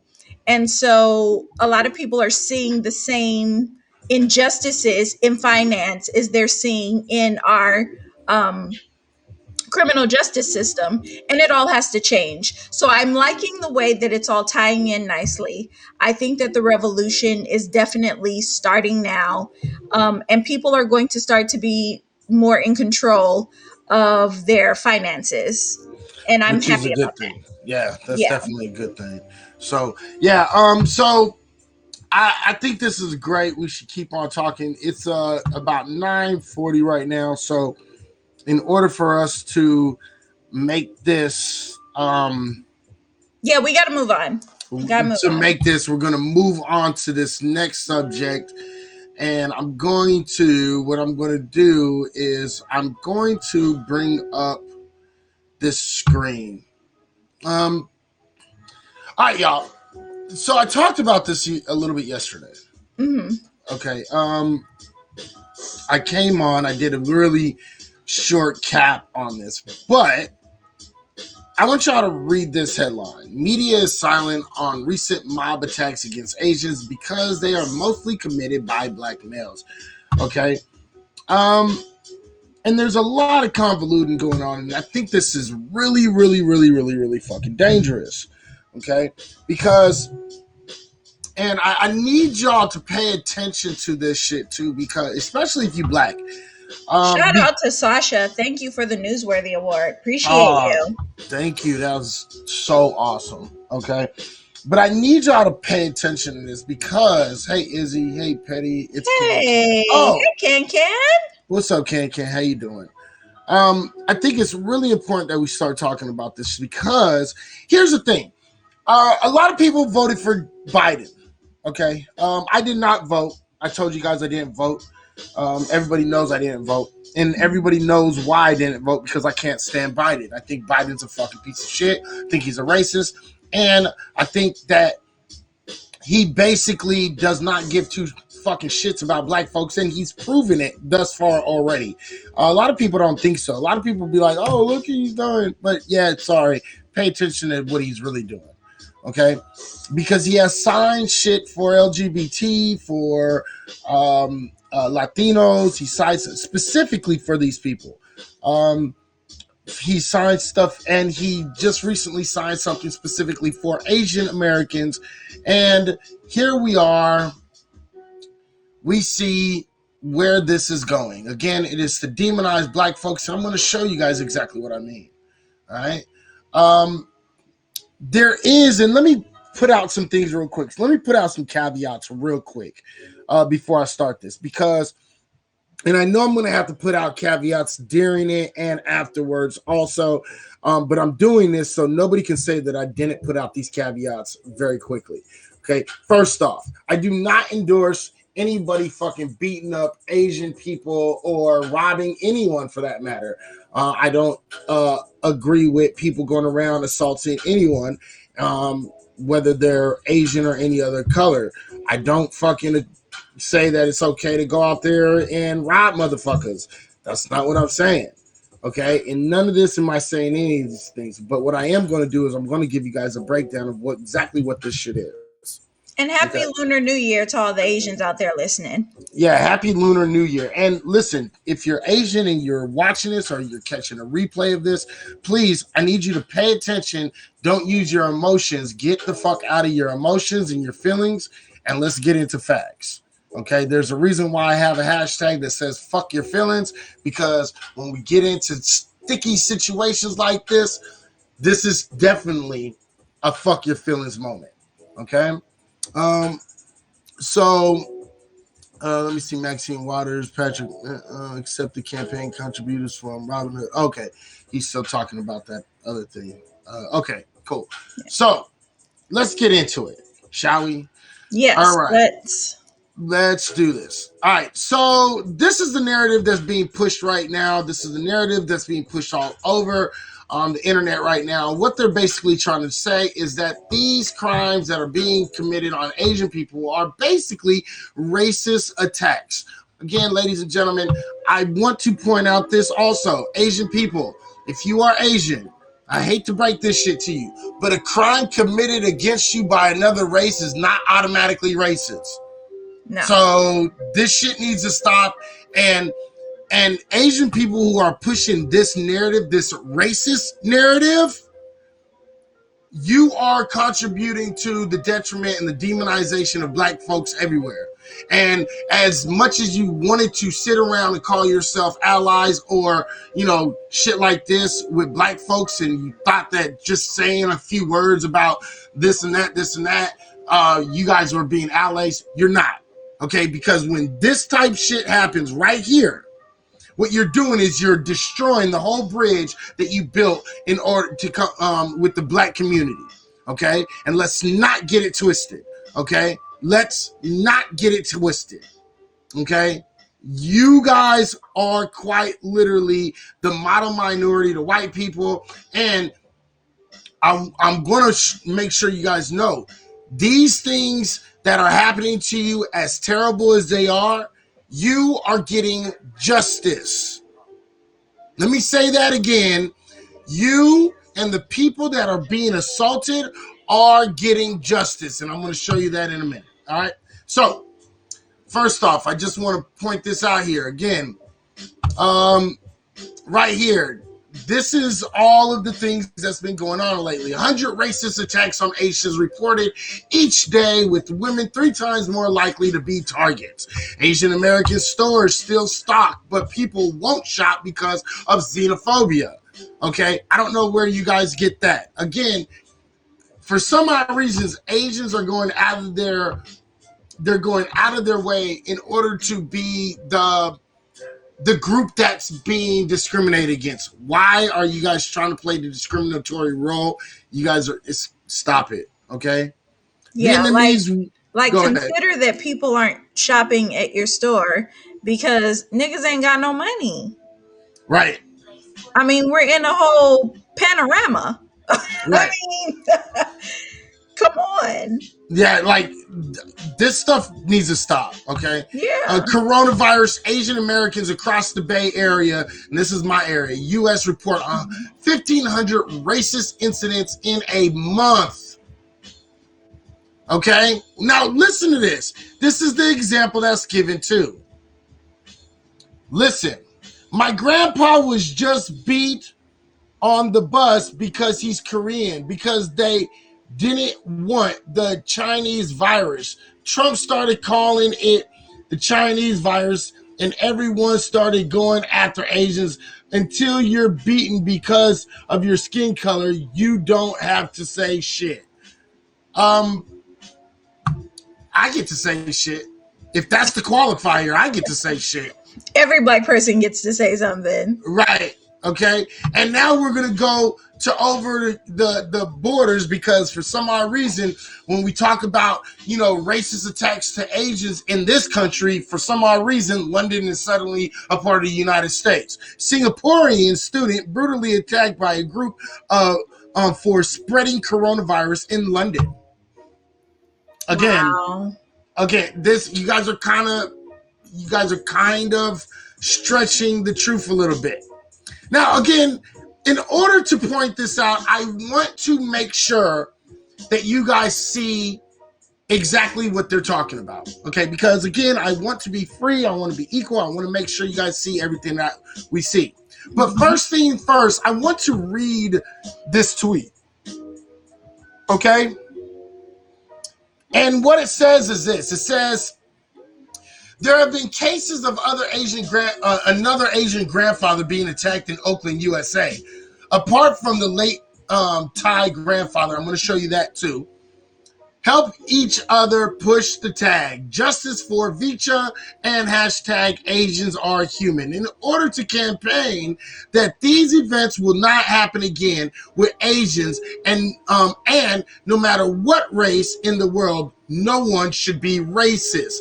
Again, implying that this person is racist. Now, let's watch the video because I want y'all to watch it, okay? And for everybody that doesn't know, if you haven't seen this video already, it is a little disturbing. So, if you have kids or anything like that, you don't want to watch this, please don't watch it. All right, here it is.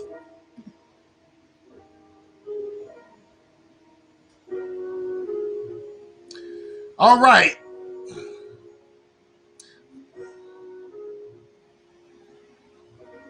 All right. I'm going to play one more time. All right. So, this is the only video that we have of this gentleman going around and he's getting pushed to the ground. Now, again, this man was hurt, but he didn't die, okay? Now, the person that's standing behind him has already been caught. He's been caught and found, and he was actually in jail a few days before they actually put out this reward, this $25,000 reward. The Asian community went off and did this. Again, I will admit this person that behind him is a black person. Well, he is an African American. And the reason why I say that is very specific. The fact of the matter is, the person who is in this video being pushed is actually, let me see, is this man right here. Boop, boop, boop, boop. It's this man right here. This African-American gentleman right here. His name is Yahya Muslim. Yahya Muslim. Okay? I'm assuming it's Yahya Muslim. Okay? First and foremost, I want to point out this is not foundational Black Americans doing this. This is clearly an African dude. He is an African guy, probably first, second, or third gen African dude, and he did this. Okay? This is him. Now, let me point out some things real quick. The police have not charged him with a hate crime. That's number one. Number two, this man was also accused of pushing over two other people besides the gentleman that we just seen on the ground. Okay? Besides this older gentleman right here, he was accused of pushing over two other people. The other two people, one was an Asian woman and another one was an older Latino gentleman, okay, with the last name of Diaz, okay? The fact of the matter is, this dude who pushed the older gentleman he has mental illness problems. He has documented mental illness problems, and he has lashed out before because he has previous assaults, and they weren't towards Asian people. Again, this guy, unfortunately, did not push this old man and target this old man because he was Asian. If you want to make an argument that he targeted old people, cool, I get it, I'm all with it. Then that's still not racist. That'd be at best ageist. Okay? Yeah. But this is not racist. But yet Asians are pushing a narrative. No one should be racist, automatically assuming that something like this is automatically racist. Okay? Stop. We have to stop this shit. Okay? Next one is, sorry, that's the wrong one. Hate crimes against the Asian community. This is what's being pushed. Hate crimes against the Asian community. And again, I'm not saying that there are no hate crimes against the community, against the Asian community. I'm not saying that. That is absolutely true, that there are crimes and even hate crimes being committed against Asian people. Again, I want to make sure you guys understand that this is not, I'm going to show this video in a minute because I'm actually going to show you. These are not hate crimes, okay? Now, the other gentleman that was beat, and I'm going to show you this video, and this video is actually, I'm sorry, I have to find it. This other video is a little bit more disturbing, I will admit. It's a little bit more disturbing. And I think we need to make sure that we see it. Okay, sorry. Boop, boop, boop, boop, boop. Because this is another article, again, from The Cut. U.S. has seen massive spike in anti-Asian hate crimes. We're going to go over this right here, okay, in just a minute. Is it this one right here? Is it this? Let me see. I thought I had it pulled up already. It's not looking like I have it pulled up. I might have accidentally. Okay, so it didn't get pulled up. It was So, but I will show it because I can show it because it's right here. So I'm just going to show you guys the video of the older gentleman that got hit. And it was a really, and again, I'm not saying that this kind of shit is not fucked up, because it is. Okay? This is older gentleman is a gentleman that was assaulted, and he was actually killed due to his injuries. Okay? My condolences go out to the family, totally, because they don't deserve to go through anything like that. But again, the people who were actually charged with this crime were not charged with a hate crime. And again, they keep on, and I'm sorry I have to keep on going, because I want you guys to see that they're keeping on recycling the same old shit over and over. There it is. All right, so here is the older man that I just showed his picture. This right here is a younger black male. This is the older gentleman, and we're gonna see what happens. He was smashed over, pulled over. They just, okay. And I want you guys. I want to replay that again. You see what happened?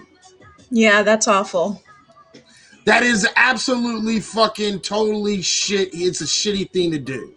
Yeah, okay, let's not play the game. I'm not acting as if these crimes are not fucked up. These crimes are fucked up, but they're not racist. Yeah. There's no evidence of it being a racist attack. Mm-hmm. Okay? None of these people, and again, I showed you, I was just on it. That's why I was on the other picture. You saw the young man that was in court. He was arrested already. The 4 pictures. And I want y'all to see that, again, they're acting as if they're victims. And again, they are victims in the general sense of the matter of, yeah, you're a victim because a crime was done against you and you were killed. Okay? Or you were hurt substantially, like really, really bad. Okay, you are victims, right? But these are not targeted crimes, and these are not hate crimes. Okay, now here it is right here. Okay, the suspect of it, he has pleaded not guilty. He is going to go to trial, but he's already been detained. He was found quite literally like within a couple of days of after he did this shit. Okay, Yahya Muslim, he was caught. He was actually already in jail for another assault before that. Again, ladies and gentlemen, these are not racist attacks. Yeah, they're fucked up attacks. Yes, they're dickhead attacks. Yes, they're probably for no good reason, and I'm not justifying it. But you cannot label hate crimes just because somebody attacks Asians. That's not how it goes. Okay? Or just because a black person attacks an Asian. Right. Because, there was not, this kind of outcry with LaTasha Harlins at all. Right. And I want y'all to make sure y'all understand something. That as much as Asians, there have been a lot of Asian people that's had black folks back during the whole situation with these police officers. I do want to point out one thing.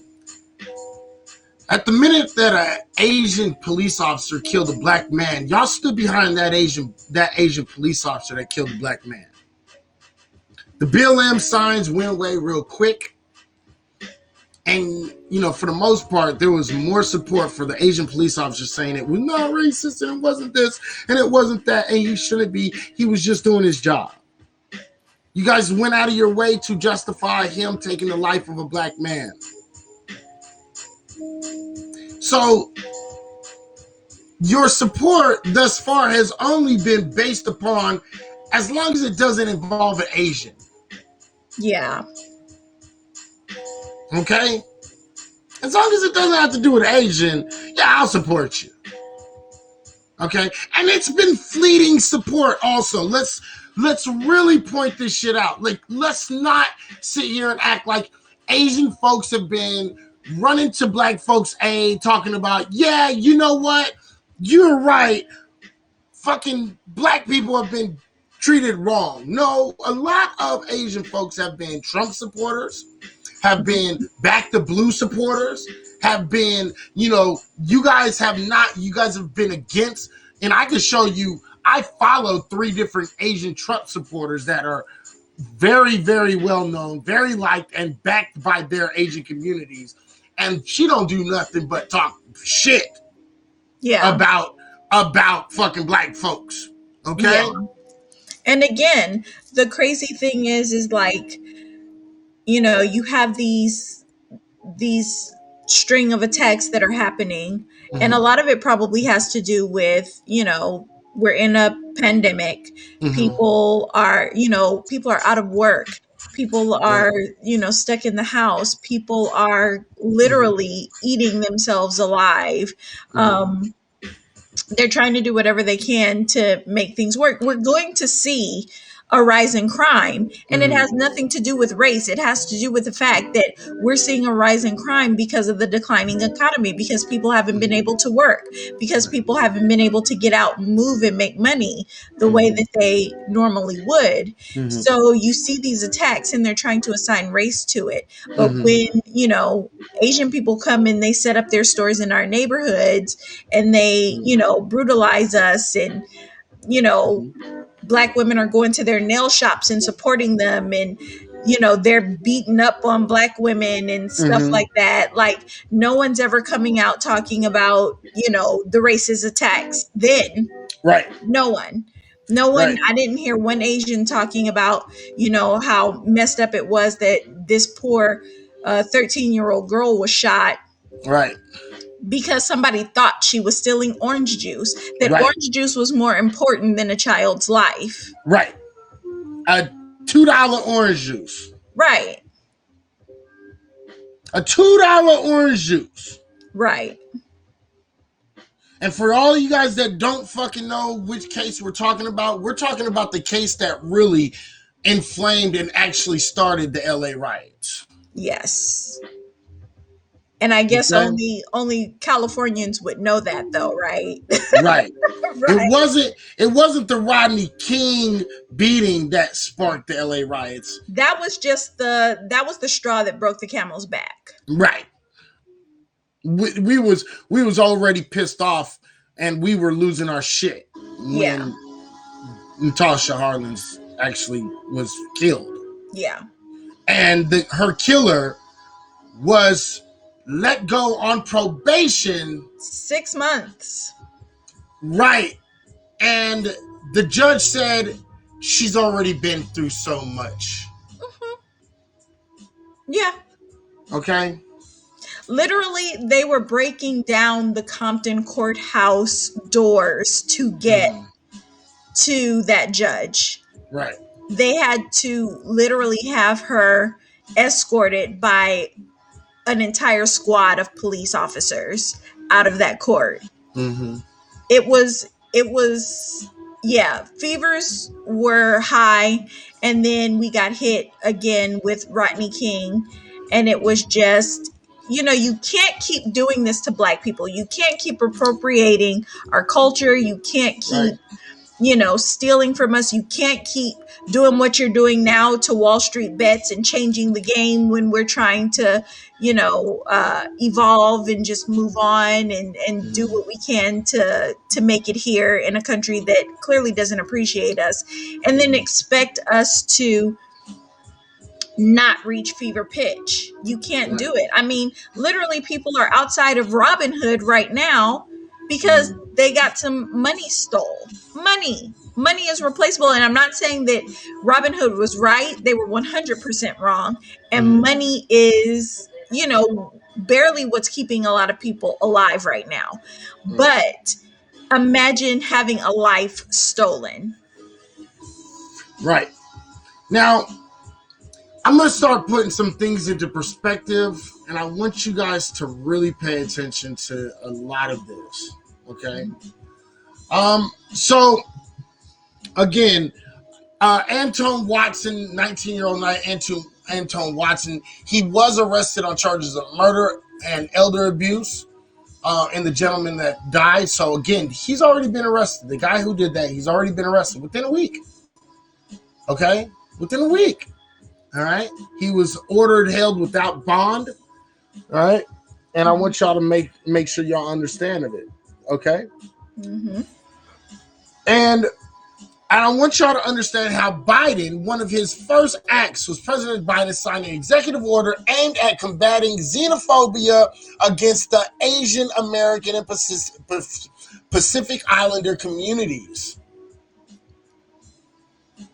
Specifically, this is what black folks been asking for. We've been asking for some protection under the law. Right. Specifics and protection under the law. Right. We can't get it. Y'all have, again, not to be callous and cold, but y'all have 2 people assaulted and, a couple people been called names. And they set up a 1-800 line. Right. And you got an executive order. Yep. For specifically your group. And this is why this is so detrimental. Okay? A surge in brutal attacks against Asian American seniors in the Bay Area, including one that resulted in the death of 84-year-old Thai man, has left residents fearful and angry and activists, including Hollywood celebrities, demanding justice. Okay? The San Francisco mayor and police chief have promised to address concerns. On Tuesday, Alameda County District Attorney Nancy O'Malley announced the creation of a special response unit. Wow. Right. And I guarantee you that they're not going to be pulling over white men with swastika tattoos. They're going to be using this as a way to harass black people. Right. And I want y'all to understand something, too. I'm going to show you that it's not black people. I'm going to show you this because guess what? I've just showed you the 2 black folks in the Bay Area that they keep on recycling. But I'm going to show you more shit in just a minute. Watch this shit. Okay? And a response to investigate crimes against Asian Americans, especially the elderly. Okay? We will help victims heal from their trauma and help businesses be strong again.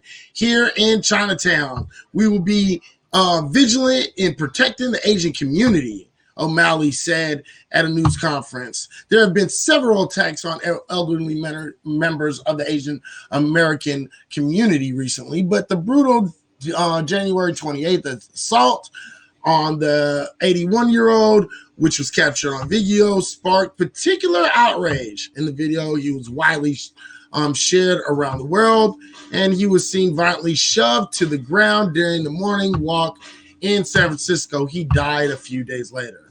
Okay, now I want y'all to pay attention to shit because here's the thing. I'm gonna go to this article.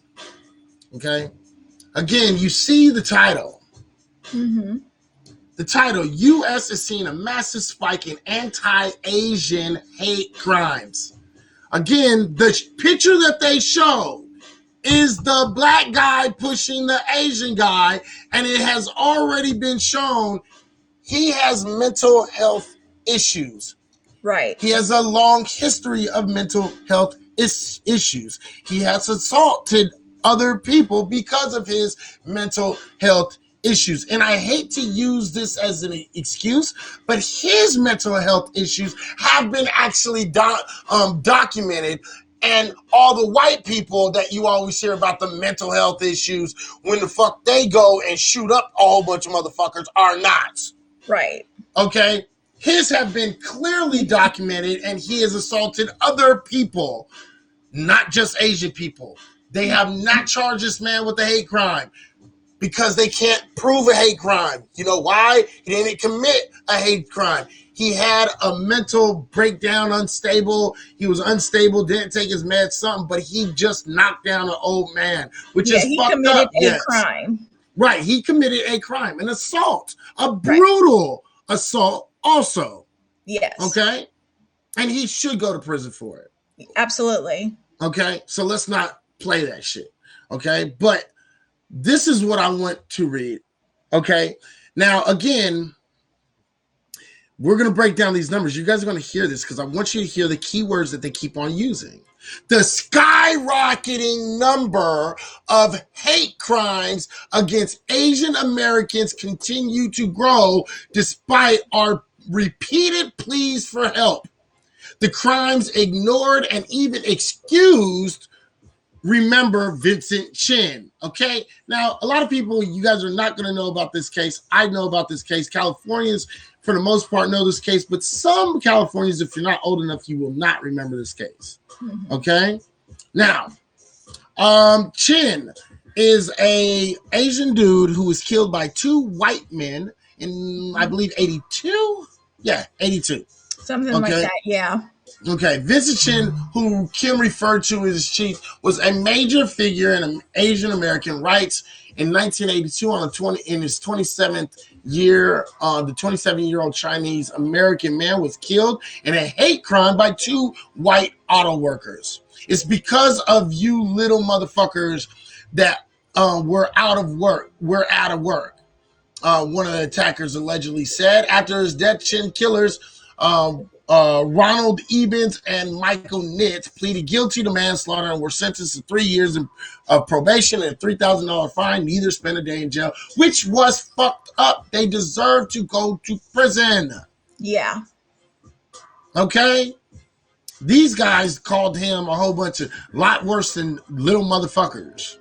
These guys called them chinks, gooks, and a whole bunch of, excuse my language, and I apologize for the strong language, but you have to understand there's a difference. These guys did commit a hate crime. Yeah.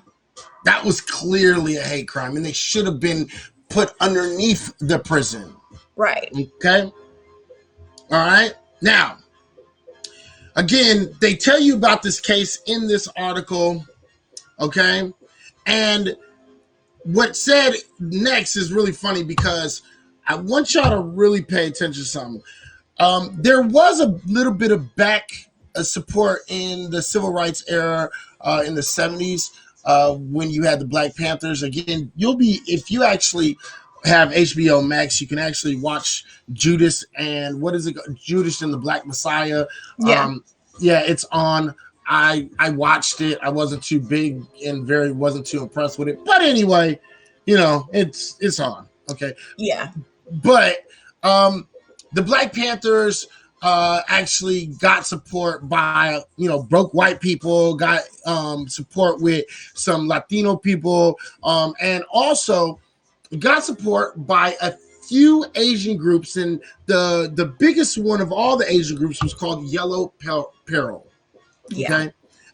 And then they got a little bit more, because Yellow Peril, they were kind of shunned by the Asian community too, because in the greater Asian community, because they were like, oh, we don't want to be a part of all that. That has to do with the blacks. Like, don't get us into that. Right. Okay. But when this gentleman actually passed away, Mr. Kim, then they kind of jumped into the, civil rights, fight a little bit deeper. Okay. Mm-hmm.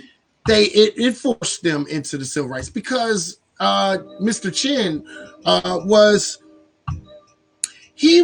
a regular guy. He wasn't a part of some group that you could dismiss and call a gang or anything like that. He was a regular guy. Right. And he was just doing work. So they were forced to get into the civil rights movement. Because before then, sorry, Asian people, I hate to break this shit to you, but you weren't really in the civil rights movement. I mean, I can say the same about Latinos, and I've said this shit before. Okay? Latinos weren't very big into the fucking the civil rights era movements. When everybody seemed to get in, they wanted to get in the late 70s with the Black Panthers. Right? Y'all wasn't in it for the 40s, 50s, and 60s. Y'all wasn't nowhere to be seen. Okay? Even the Jews, y'all was sprinkled up in there, and that's it. Okay? These were black movements that everybody benefited from. Okay? And y'all never got into it. Okay? So let me keep on going. Okay? 40 years after Chin's death, hate crimes against Asian Americans are on the rise in the U.S. As the Queens Chronicle noted back in September, NYPD data showed that there have been listen to this, pay attention, 1,900% increase in anti-Asian hate crimes in New York City in the past year. Pay attention to this, ladies and gentlemen. This is the skyrocketing numbers. There were 20 incidences in the first half of 2020 alone, compared to 1 in the whole of 2019. So, the skyrocketing of crimes against, and again, went from 1 to 20. 1 to 20. Yeah. Okay. And I also want to point out that they weren't hate crimes. Right. They were robberies and assaults. Because people are out of work and having mental health issues. Right. Yeah. So y'all went from 1 assault in 2019 to 20 assaults in 2020, or robberies in 2020, and all of a sudden there's a skyrocketing number of crimes. Right. And it was almost 20 niggas found hanging from trees. I mean, right. I'm exaggerating, but it's like, come on. Right, and we're going to get into that, Babe Bree, because we're going to get into that down on the bottom here, because there's some things. We already wished everyone a Happy New Year. Right, we did do that. So, again, they think that an unprovoked attack is technically available, and that is considered a hate crime. That's not even a hate crime. No. I'm sorry. Hate crimes are very fucking specific. But Asians keep on wrapping this up in racism kills. Yeah. Okay, this is disgusting. And I need y'all to understand that this is not good. And it's not going to get any better. Black folks, be prepared. You are now going to be under attack. You are going to be demonized. Black men, black women, black kids, black young men, young girls. You are going to be said, people are going to go around and start calling you guys all racist against Asians. And there's something that people are not taking into account. Okay? Mm-hmm. And we're about to get into it. So this goes into some other things, but I already got all that stuff. But the fact of the matter is this. When we go through these, I'm going to show you what's actually going on. Okay? Here's what's going on, ladies and gentlemen. Watch this. This is an Asian person coming in to a business, and she's being fucking robbed. As fucked up as that is, she was being robbed. Yeah. It's not a hate crime. I'm going to show you this in another direction. This is the same video, and pay attention to this shit and tell me if you see some major assaults. Because if this was a hate crime, they would motherfucking be assaulting you. But pay attention real quick.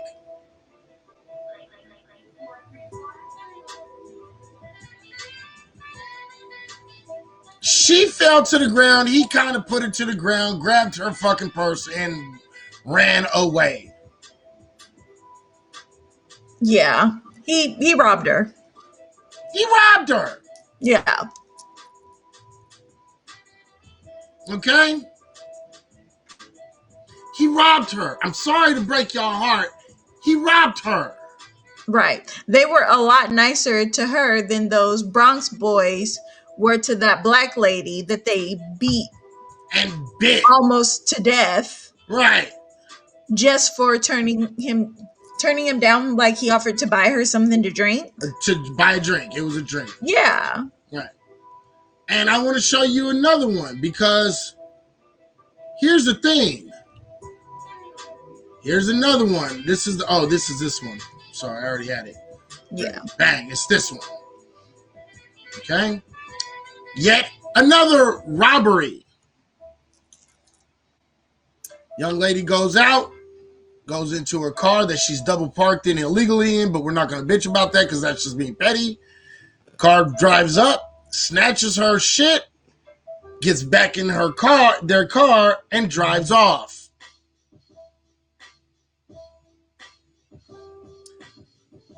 Again, let's watch again.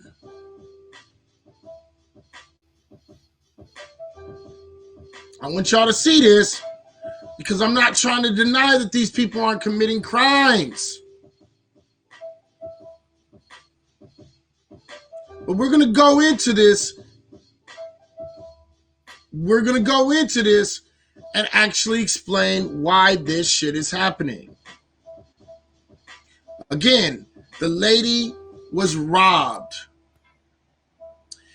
And it even says it in another article that I pulled up. You can pull up the Washington Post article. You can pull up the U.S. has seen a massive spike article. You can also see it in this article right here, which is a very good article also. It's called Suspects Arrested in Oakland Chin Elderly Assaults, Chinatown Elderly Assaults. This is actually a good one. And this one will give you the full complainant, and you can see that he's not being charged with a hate crime. Okay. Yeah. But I want to make sure y'all understand something. Right now is the Chinese New Year. You're seeing an uptick in robberies in Chinatown, but there's a reason why you're seeing, a lot more robberies in Chinatown. And the reason why is because everybody's broke. Nobody's working. Okay, let me get myself up here real quick, and I want y'all to look at me when I talk to y'all, because I don't want y'all to get this shit twisted. Okay? Nobody's working. People have been out of work. People are losing money. You're not able to fucking survive off of unemployment and motherfucking, welfare and shit like that. I get it. Not saying that this is a legitimate reason for crime. I'm saying this is the explanation for the crime. Okay? Now, I'm not giving an excuse why, it's okay because, no, that's not what I'm saying. Okay? Crime is crime. Crime is bad. Don't do crime. Right. Okay? But when you see an influx of crime, you have to look at the situation and what's going on. Mm-hmm. And right now in the Bay, San Francisco area, Oakland area, okay, even in the Sacramento area, a lot of people are losing work. A lot of people don't have work. A lot of people have been out of work. A lot of people just don't have no money. And I hate to say this, but the fact of the matter is Chinese New Year. Chinese New Year, Asian folks have a lot of money. Now, here, I shouldn't be like an asshole, right? And be like, oh, yeah, whatever. But I'm going to be an asshole, so take it how you want to take it, okay? The fact of the matter is this. There's a few things about Asians, and again, black folks tend to know about Asians a little bit better than most. Why do we understand about Asians a little bit more than most? Because most of the times when Asians come to America or move to America, or you're in a black neighborhood in America, your neighbor in that hood is usually Asians. Yeah. Okay? They're usually Asians. Yeah. When Asians first coming out here, again, this is, you can see this in Sacramento big time. Asians quite literally came into the middle of the black neighborhood. And they got 3 blocks. right in the smack dab middle of the fucking black neighborhood. Yep. Okay?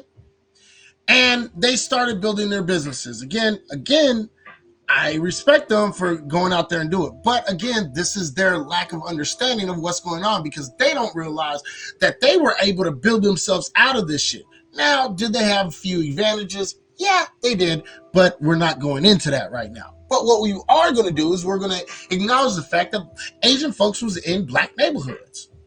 So there was a back and forth with Asian folks. And one thing the Asian folks didn't ever do is Asian folks didn't never fucking want to hire black folks. You know, every once in a while you might get an Asian dude that wanted to fucking hire some black folks. Every once in a while. Yeah, every blue moon. The only time that Asians fake mass hired black people was after the riots. Right. Very, very, very true. Right? Now, for the most part, they hire their families and their friends and things of that nature. The thing about Asians is, black folks know this, Asians know this. Let's not play no games. Asians, for some odd reason, like to fucking deal in cash. Now, I could fucking make some inferences on why Asian people like to deal in cash. But we won't do that, because that's their business. But we know that they do. Okay, I'm going to take the high road. Yes. We just know that they have a lot of cash. Right. Okay? They know they have a lot of cash. Okay? And let's just be honest about it. Asian folks tend to walk around with a lot of cash in their pocket. Mm-hmm. Sorry. I live right next to a fucking casino. And I bet you if I fucking took this live right now and I walked over there, guess who you gonna see over there? Just take a wild guess. Right. The hint is we talking about them right now. Right. Okay? And guess what they're all gonna have on them? Maybe a little cash? Yeah, a whole lot of it. Yeah, they're over there fucking spending all that shit right over there. And guess what they're gonna walk out with? A whole lot of cash. Okay? Yeah. It is what it is. Not to say anything's bad, because if you want to walk around with fucking cash in your pocket, go ahead, walk around with cash in your pocket. But you gotta understand that if you are known to have a whole lot of cash in your pocket, guess what? I don't know, you might fucking get fucking robbed. Yeah. Okay. But the difference is that when Asian people get robbed, they're going to look for the person who did it.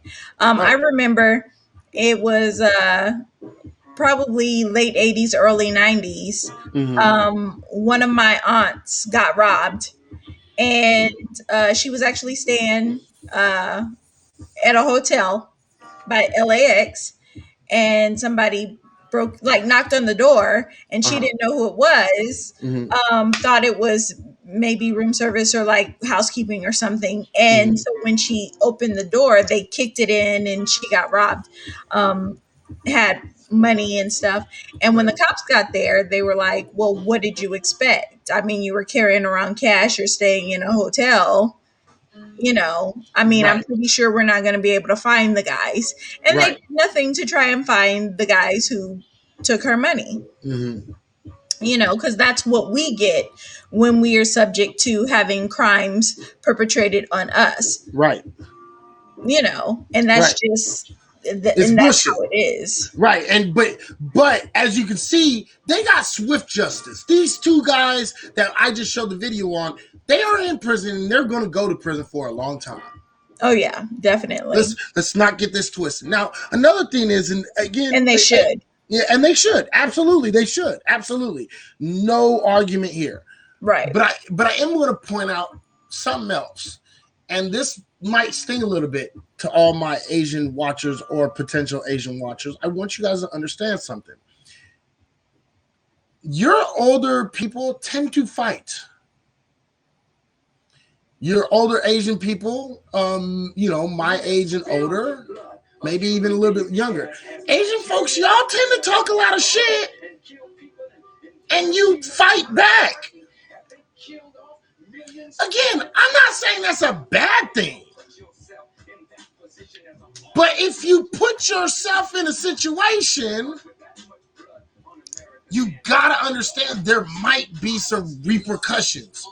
Kind of the reason why when a nigga sitting in the fucking hood and we're standing outside and a nigga comes up with a gun and says, give me your shit, break your shit. Guess what I'm gonna do? All right, here you go. Right. I'm going to do that. You know why? Because I don't want to get shot. I don't want to get hit over the head. I don't want to get, you know what I mean? I don't want to get jumped. I don't want to get stabbed. I don't want to get shot. I don't want none of that shit to happen to me. And guess what? It's material. I can always get it back. Right. But for some odd reason, Asian folks and older Asian folks, I don't know what it is about these older Asian folks. And again, I'm not saying this is bad or good, but the fact of the matter is, older Asian folks love to fight. They want to fight. I know this is my, why? Give it up. Give it up. See, I'm going to tell you that most of the assaults that are happening in the Asian community are because Asian folks like to try to fight back when somebody has a gun or a fucking knife or fucking something. I'm sorry. Stop doing it. I bet you they'll just rob you and walk the fuck away or run the fuck away. But y'all want to fight. Y'all want to fight. And again, you have to take responsibility. You don't get to sit here and say they were assaulted and robbed and it was a racist thing because they were robbing you. You wanted to fight. You talked a whole bunch of shit and fought. And then you got assaulted and then they took your money and went off. Because the fact of the matter is they were there to take your money, not to hurt you. I'm sorry. And the stats back that up. Stats back that up. The robberies, all of these robberies, all these most of the so-called assaults, most of them, not all of them, but most of them were at the same time as a robbery being taking place. Right. And the crazy thing is that to really bring it all back to the center, you're talking about crime that is rising because we're in a pandemic, right? Mm-hmm. And people being out of work. Mm-hmm. That's only going to be compounded. Like, we're already there because of the decisions that our government made, right? Right. And now that's going to be even more compacted because people put so much money into the stock market. Mm-hmm. And the rich Wall Street hedge funders pulled strings and shut down trading, locked people's money up so that they could not be able to profit. Right. So now we have even more people who are out of money, people who were normally doing well. But because the powers that be, and like somebody in here mentioned again that, Robin Hood is like, they're the people that own them or finance them are paying off, our politicians. Right. They're all in cahoots with each other. Right. So not only are we seeing, a government driven deficit of money and people and jobs and employment opportunities because of a virus that they knew about. Right. Because if you remember, while they're talking about what Wall Street Bets is doing and how they're going to track down Wall Street Bets people to put them in jail for possibly fueling this GameStop frenzy. Nobody went to jail when these politicians got briefed on this pandemic that was about to hit, and they all closed out, sold all of their stocks, and took off with their money. Nobody went to jail. Right. Nobody went to jail. And we have proof that these people who sat in on this meeting knew that there was a pandemic coming, and they said nothing, but they sold their stocks and they got out of the market. Right. Right. So now we're having we're being attacked because of a depression that is caused by a pandemic. And now people trying to lift themselves out of this depression because of a pandemic, and they're being stopped from making money. And a lot of people lost a lot of money, not because they made a bad bet, because again, remember, fundamentals don't matter to the market, not because they made a bad bet, but because they stopped trading. Right. They refused to let us trade, and they locked their money up in these apps and in these markets, and they let the hedge funds win.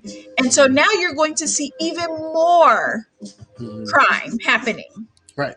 You're going to see even more crime happening. And who's going to end up being the victims of all of this? It's Black people who are being demonized. Right. And I want y'all to pay attention. You know what I mean? I want y'all to pay attention. One of these Twitter comments underneath here is, that's a Black guy attacking the old man. You know what I mean? Let me see. Why not just say it? 90% of the attackers are African Americans. 90%, huh? Yeah. And the fact of the matter is, no, they're not. And I'm going to show y'all. Okay? Because here's the funny thing. Oops, sorry about that. I wanted you back on there. The funny thing about it is this. Here's one of the attackers that's actually killing them for no reason. Wait a minute. Hold up. Wait a minute. Hold up. Okay? This incident barely made the headlines. Right. Okay? Does it say anti-Asian? Yeah, this guy is, the title is Elderly Chinese Couple Beaten, Wife Dies of Injuries in Random Attack in Pasadena. So no anti-Asian attack, just a random attack that happened to be against Asian. Right. Okay. All right, Abyss. Thanks for stopping by. We're almost done. We're almost done. Yeah. So Oscar Villa, I don't know his last name, but this is a Mexican gentleman. Okay. For no apparent reason, punched and kicked the male victim and pushed the female victim, causing her to fall and hit her head on the concrete sidewalk. Okay? Both sustained head injuries. The wife, Miss Lee, who left slipping in and out of consciousness, died at the hospital. Okay, she was 80 years old. This is the dude. Okay? There's another Mexican American, damn near light, damn near light, bright, damn near white dude. Okay, and I'm going to show you him in a second. If he's up here, I believe I have him up here. That nobody keeps on talking about either. These are the guys that are actually killing them. And this dude actually said, I killed them because they're spreading the China virus. Okay? They're spreading the China virus. Okay? These are businesses that were owned in Oregon. These aren't Black folks. These are all white folks and Mexican folks in the nine Asian-owned businesses that have their windows smashed in the last 2 weeks in Oregon. This article right here, these are all white and Mexican folks that did this crime. Okay? I went through it. I've been posting this shit. Okay? Where's the other one? I want the other one. This is that one article. It's not up here. I think it's down there somewhere. I can't find it right now. But there's another one that happened in Texas. It was a Mexican, light, bright, damn near white Mexicans. Okay? And so you have a lot of Mexican and white dudes that are actually doing these crimes.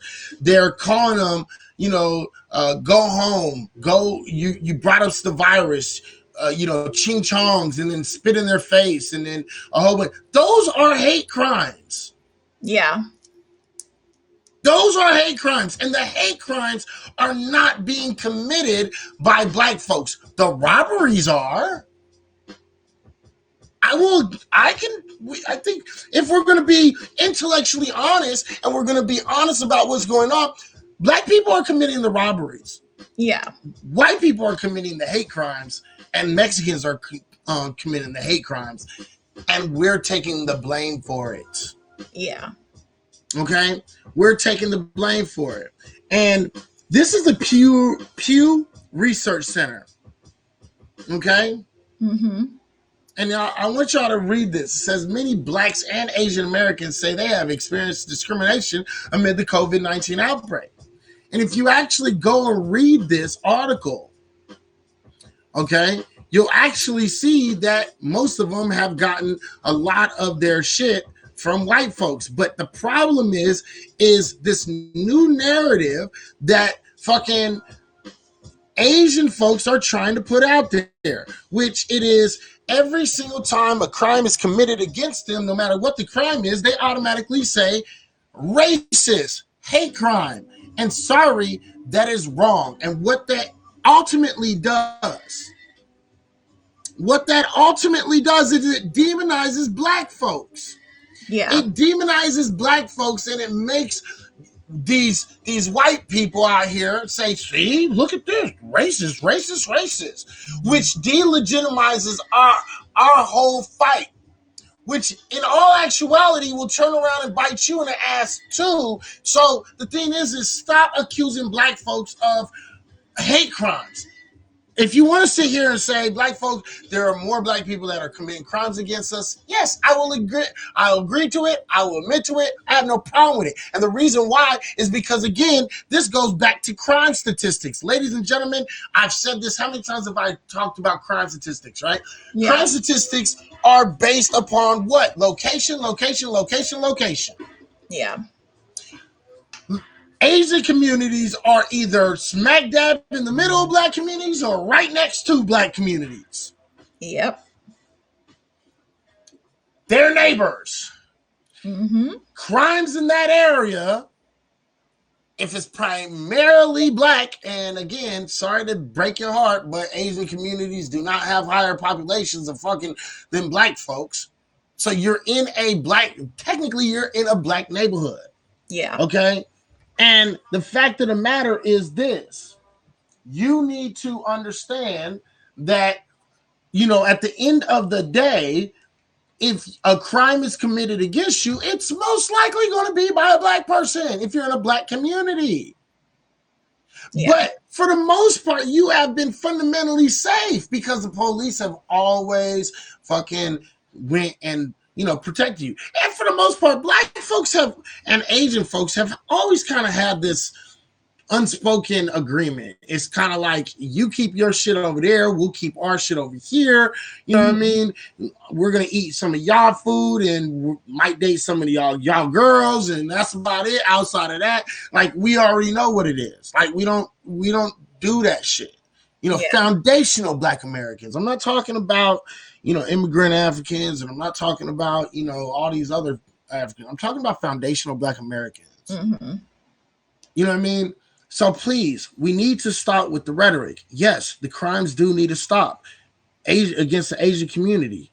They're terrible. Absolutely do. They're terrible. They're bad shits. Like, that shit is not cool. I don't care what community it is.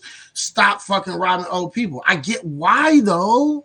If I'm out here doing dirt, I'm sorry to say this, ladies and gentlemen, if you have a whole lot of money on you and you're old, you're an easy target. Yeah.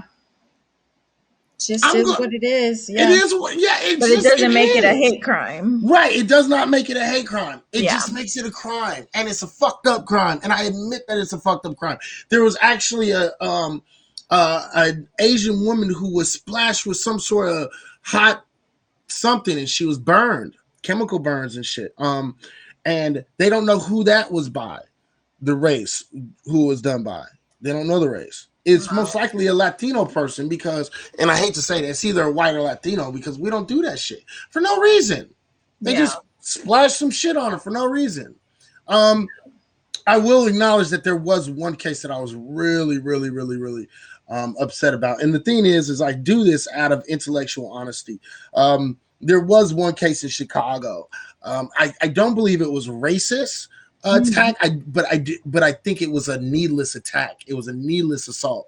And it was on video. Two young black kids, and I don't know what their names are because I think they're still looking for them. they were like, I dare you to do it. And the dude was like, you don't think I will? And he was like, I dare you. And he jumped up and jump kicked her right in her fucking face. That I gotta acknowledge. That was for no reason. No reason. Yeah.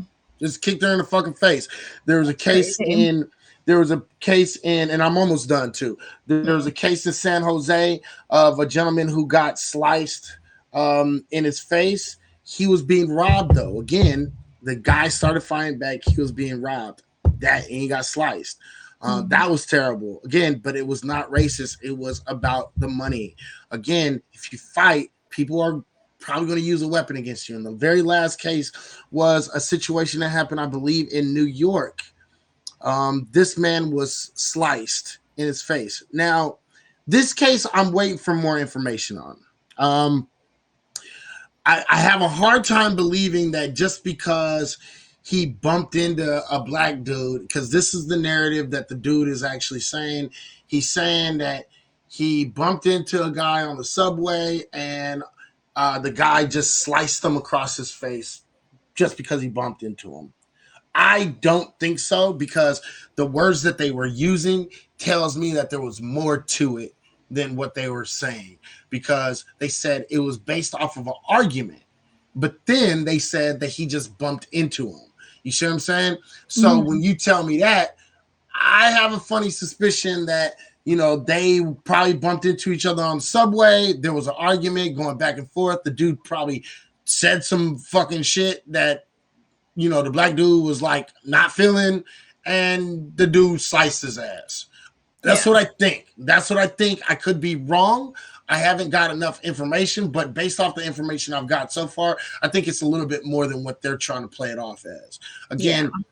But again, ladies and gentlemen, it's not like this dude went out and searched an Asian dude and was like, oh yeah, I'm going to cut him. You see what I'm saying? It's not a racist attack. Again, please stop pushing this narrative. This narrative is dangerous. It's dangerous to both Asian folks and it's dangerous to black folks. And the problem is if these kind of messages keeps on getting tossed at black folks, there's already a small divide between Asian and black folks. And again, I want y'all to pay attention to this. There's already a divide between Asian and black folks. Okay, let's just be honest. Yeah. Okay. And in order for us to avoid that divide, right? Because we keep on hearing all this shit about unity. Well, if you want that unity, can you please stop pushing these bullshit narratives and thinking that every single fucking crime against you is fucking a racist attack? It's not. Yeah. And these are nothing but demonizing black folks, and I won't stand for that shit. I won't push that narrative, and I refuse to push that narrative. And you guys know, if I did my homework before I came on here, I did my homework for all this. I read that Pew research. I read all of the documents. I read all the charges with every single one of these people. And I went from city to city and read all of the charges. And I know the crime statistics. The fact of the matter is, black folks are not targeting Asian people because of hate. They're not hate crimes. You are a crime of opportunity. I'm sorry to say that shit, but that's what it is. Yeah. And I'll just add this, and then so we can wrap it up. Unfortunately, the narrative that's being pushed, from what I've seen on CNBC, what I've seen, how, you know, the big people at play like to push negative narratives, it seems like, you know, this is another push to divide people by race so that they can keep their money in their hands. Because as soon as we unite as a people, they see how easily they can be pushed around. They see how literally they were able to bankrupt two hundreds of millions of dollars in hedge funds, two of them that they were able to shut down. So, you know, Asian people don't get pulled into the idea that, you know, Black people are bad. White people have been pushing that narrative in this country to divide Black people and white people. Look at the white people. Look how many white people are out there marching in the streets with us. Look how many white people are saying, I'm starting to wake up to this idea of systemic racism. Don't be pulled into that. Like, now they're trying to push this narrative to divide us, Black people and Asian people. Not saying that there isn't, some fundamental rift there, but they're trying to use that tiny rift to create a chasm to make sure that they get to hold on to money. This is about classism being perpetuated and upheld by racism. And I respect that. You know what I mean? I totally respect that. And to a degree I agree to it. I'm just going to say about this is this. What I'm finding out as the more and more I study these things, I study race, I study our history and how we are treated compared to other groups. I'm starting to realize one thing, that as Black people, we have to recognize that we have no allies. All the supposed allies that we have, we don't really have. And the thing is if they were true allies, I don't think this narrative would even be going out and getting out. But here, the fact of the matter is this: we need to learn how to play this game without having any allies. And if we happen to be lucky enough to get some real allies, then bring them into the fold. Outside of that, do we need allies? I think we need to stop worrying about trying to get allies, because it's too much. There's too much baggage there. There's too much. We're expected to fight in all these different directions. I don't know if I'm going to be pushing the whole Black and brown coalition ideal very much. Because, and I get what you're saying. I think that what I'm saying is, I agree with you on a certain level. My only caveat is that you can't, like, this is a news story written by a paper who wants to, who is probably owned by a Rupert Murdoch or one of these elites. You know what I mean? Right. So, you're reading this in a paper and you're like, this is like fucked up shit. And, why are Asian people pushing this narrative? Not saying that they're not helping, they find particular ones to kind of help push the narrative. But what I'm saying is, on a grander scale, they're using media to manipulate the masses and to corrupt the idea and the relationships between us. That's all I'm saying. No, and I get, and I agree with you. I don't disagree with that at all. Yeah. By no stretch of the imagination do I disagree with that. My problem is as much as we've broke out and we've pointed these things out, and much as we keep on showing everybody about these things, as much as we keep on disproving, these bullshit narratives that we're consistently going up against, we still have to continue to fight them. And for some odd reason, everybody seems to think that, here, let's dump on the Black guys, let's dump on the Black women, let's dump on the Black kids, let's dump on Black folks. And here we're going to fucking be saved by them. And the thing is I understand why they keep on believing these things, because you look at Biden. Biden is out here quite literally fucking, doing something for everyone except for us. So I think they see all this stuff going on, and, they start taking that attitude of, well, we did it, why don't you? Yeah. And so the thing is I'm getting tired. I think that's old. I think it's an old narrative. I think it's been thoroughly debunked. But the thing is if people keep on with these same attitudes and they keep on trying to demonize Black folks, what's going to happen is when shit starts happening, to you and your group, don't be mad when we don't support it. Right. Exactly. Yeah. I mean, because we really have to get to the place where we start, really looking out for each other and looking out for our own interests and for ourselves. Right. And that's the key. And I think they are doing it. Even within everything that they do, they are looking out for their own interests. But who consistently is not? Us. Yeah. 100%, 100%. Well, listen, that for the week, man, it's been a lot.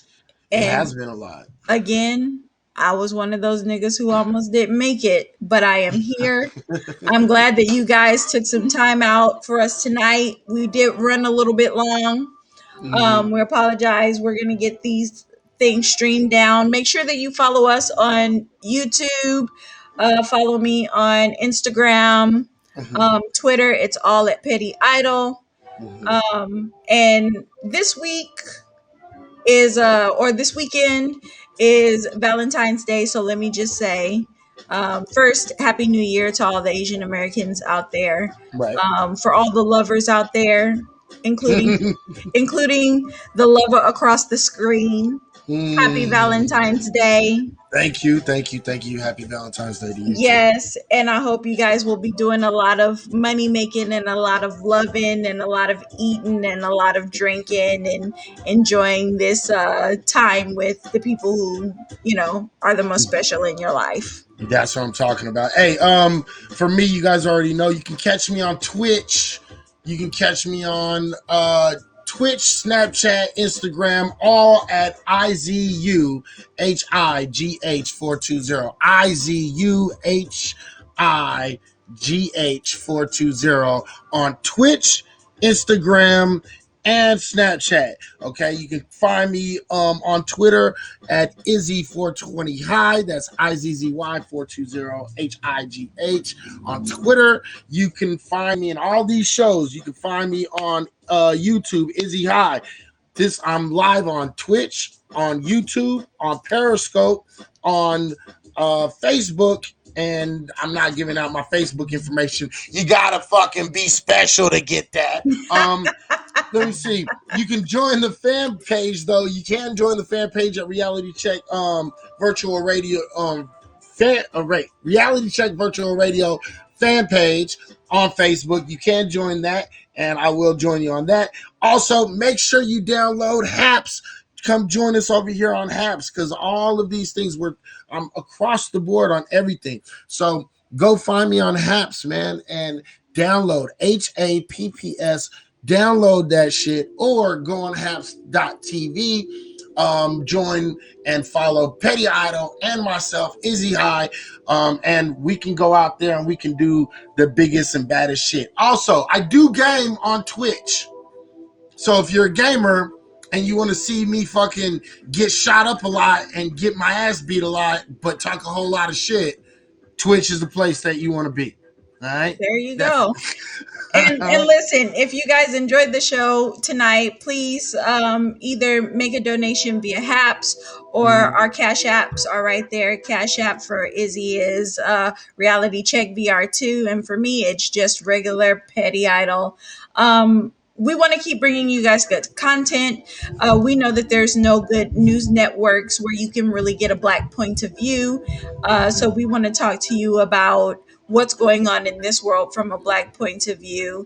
Yeah, and, as unbiased as possible too. Let's point that out, because yes, as unbiased as possible, but definitely from a Black point of view. Right, because there's a lot of Black Dems over here, and then there's some Black Republicans, and then there's Black folks who, they kind of seem Republican, but they don't say it, and then there's Black folks who seem more Dem that don't say it. We are independent. I know I'm independent. You definitely independent. And so we have agreeing and disagreements with both sides. So it is what it is. As much as possible, try to bring you unbiased news. Yeah. Okay. Exactly. And we will see y'all, beautiful niggas, same time, same place, next week. And I love you from the bottom of my fucking nuts. That's what I'm talking about. Stay real, stay Black, stay doing your motherfucking thing. Be unapologetically Black every single motherfucking day. You already know what it is. With that being said, amen. Stay the fuck up, people. I'm out of this bitch. Peace.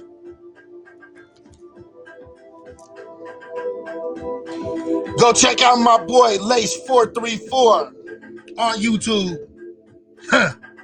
Man, this man puts out the firest beat. So go check him out, please.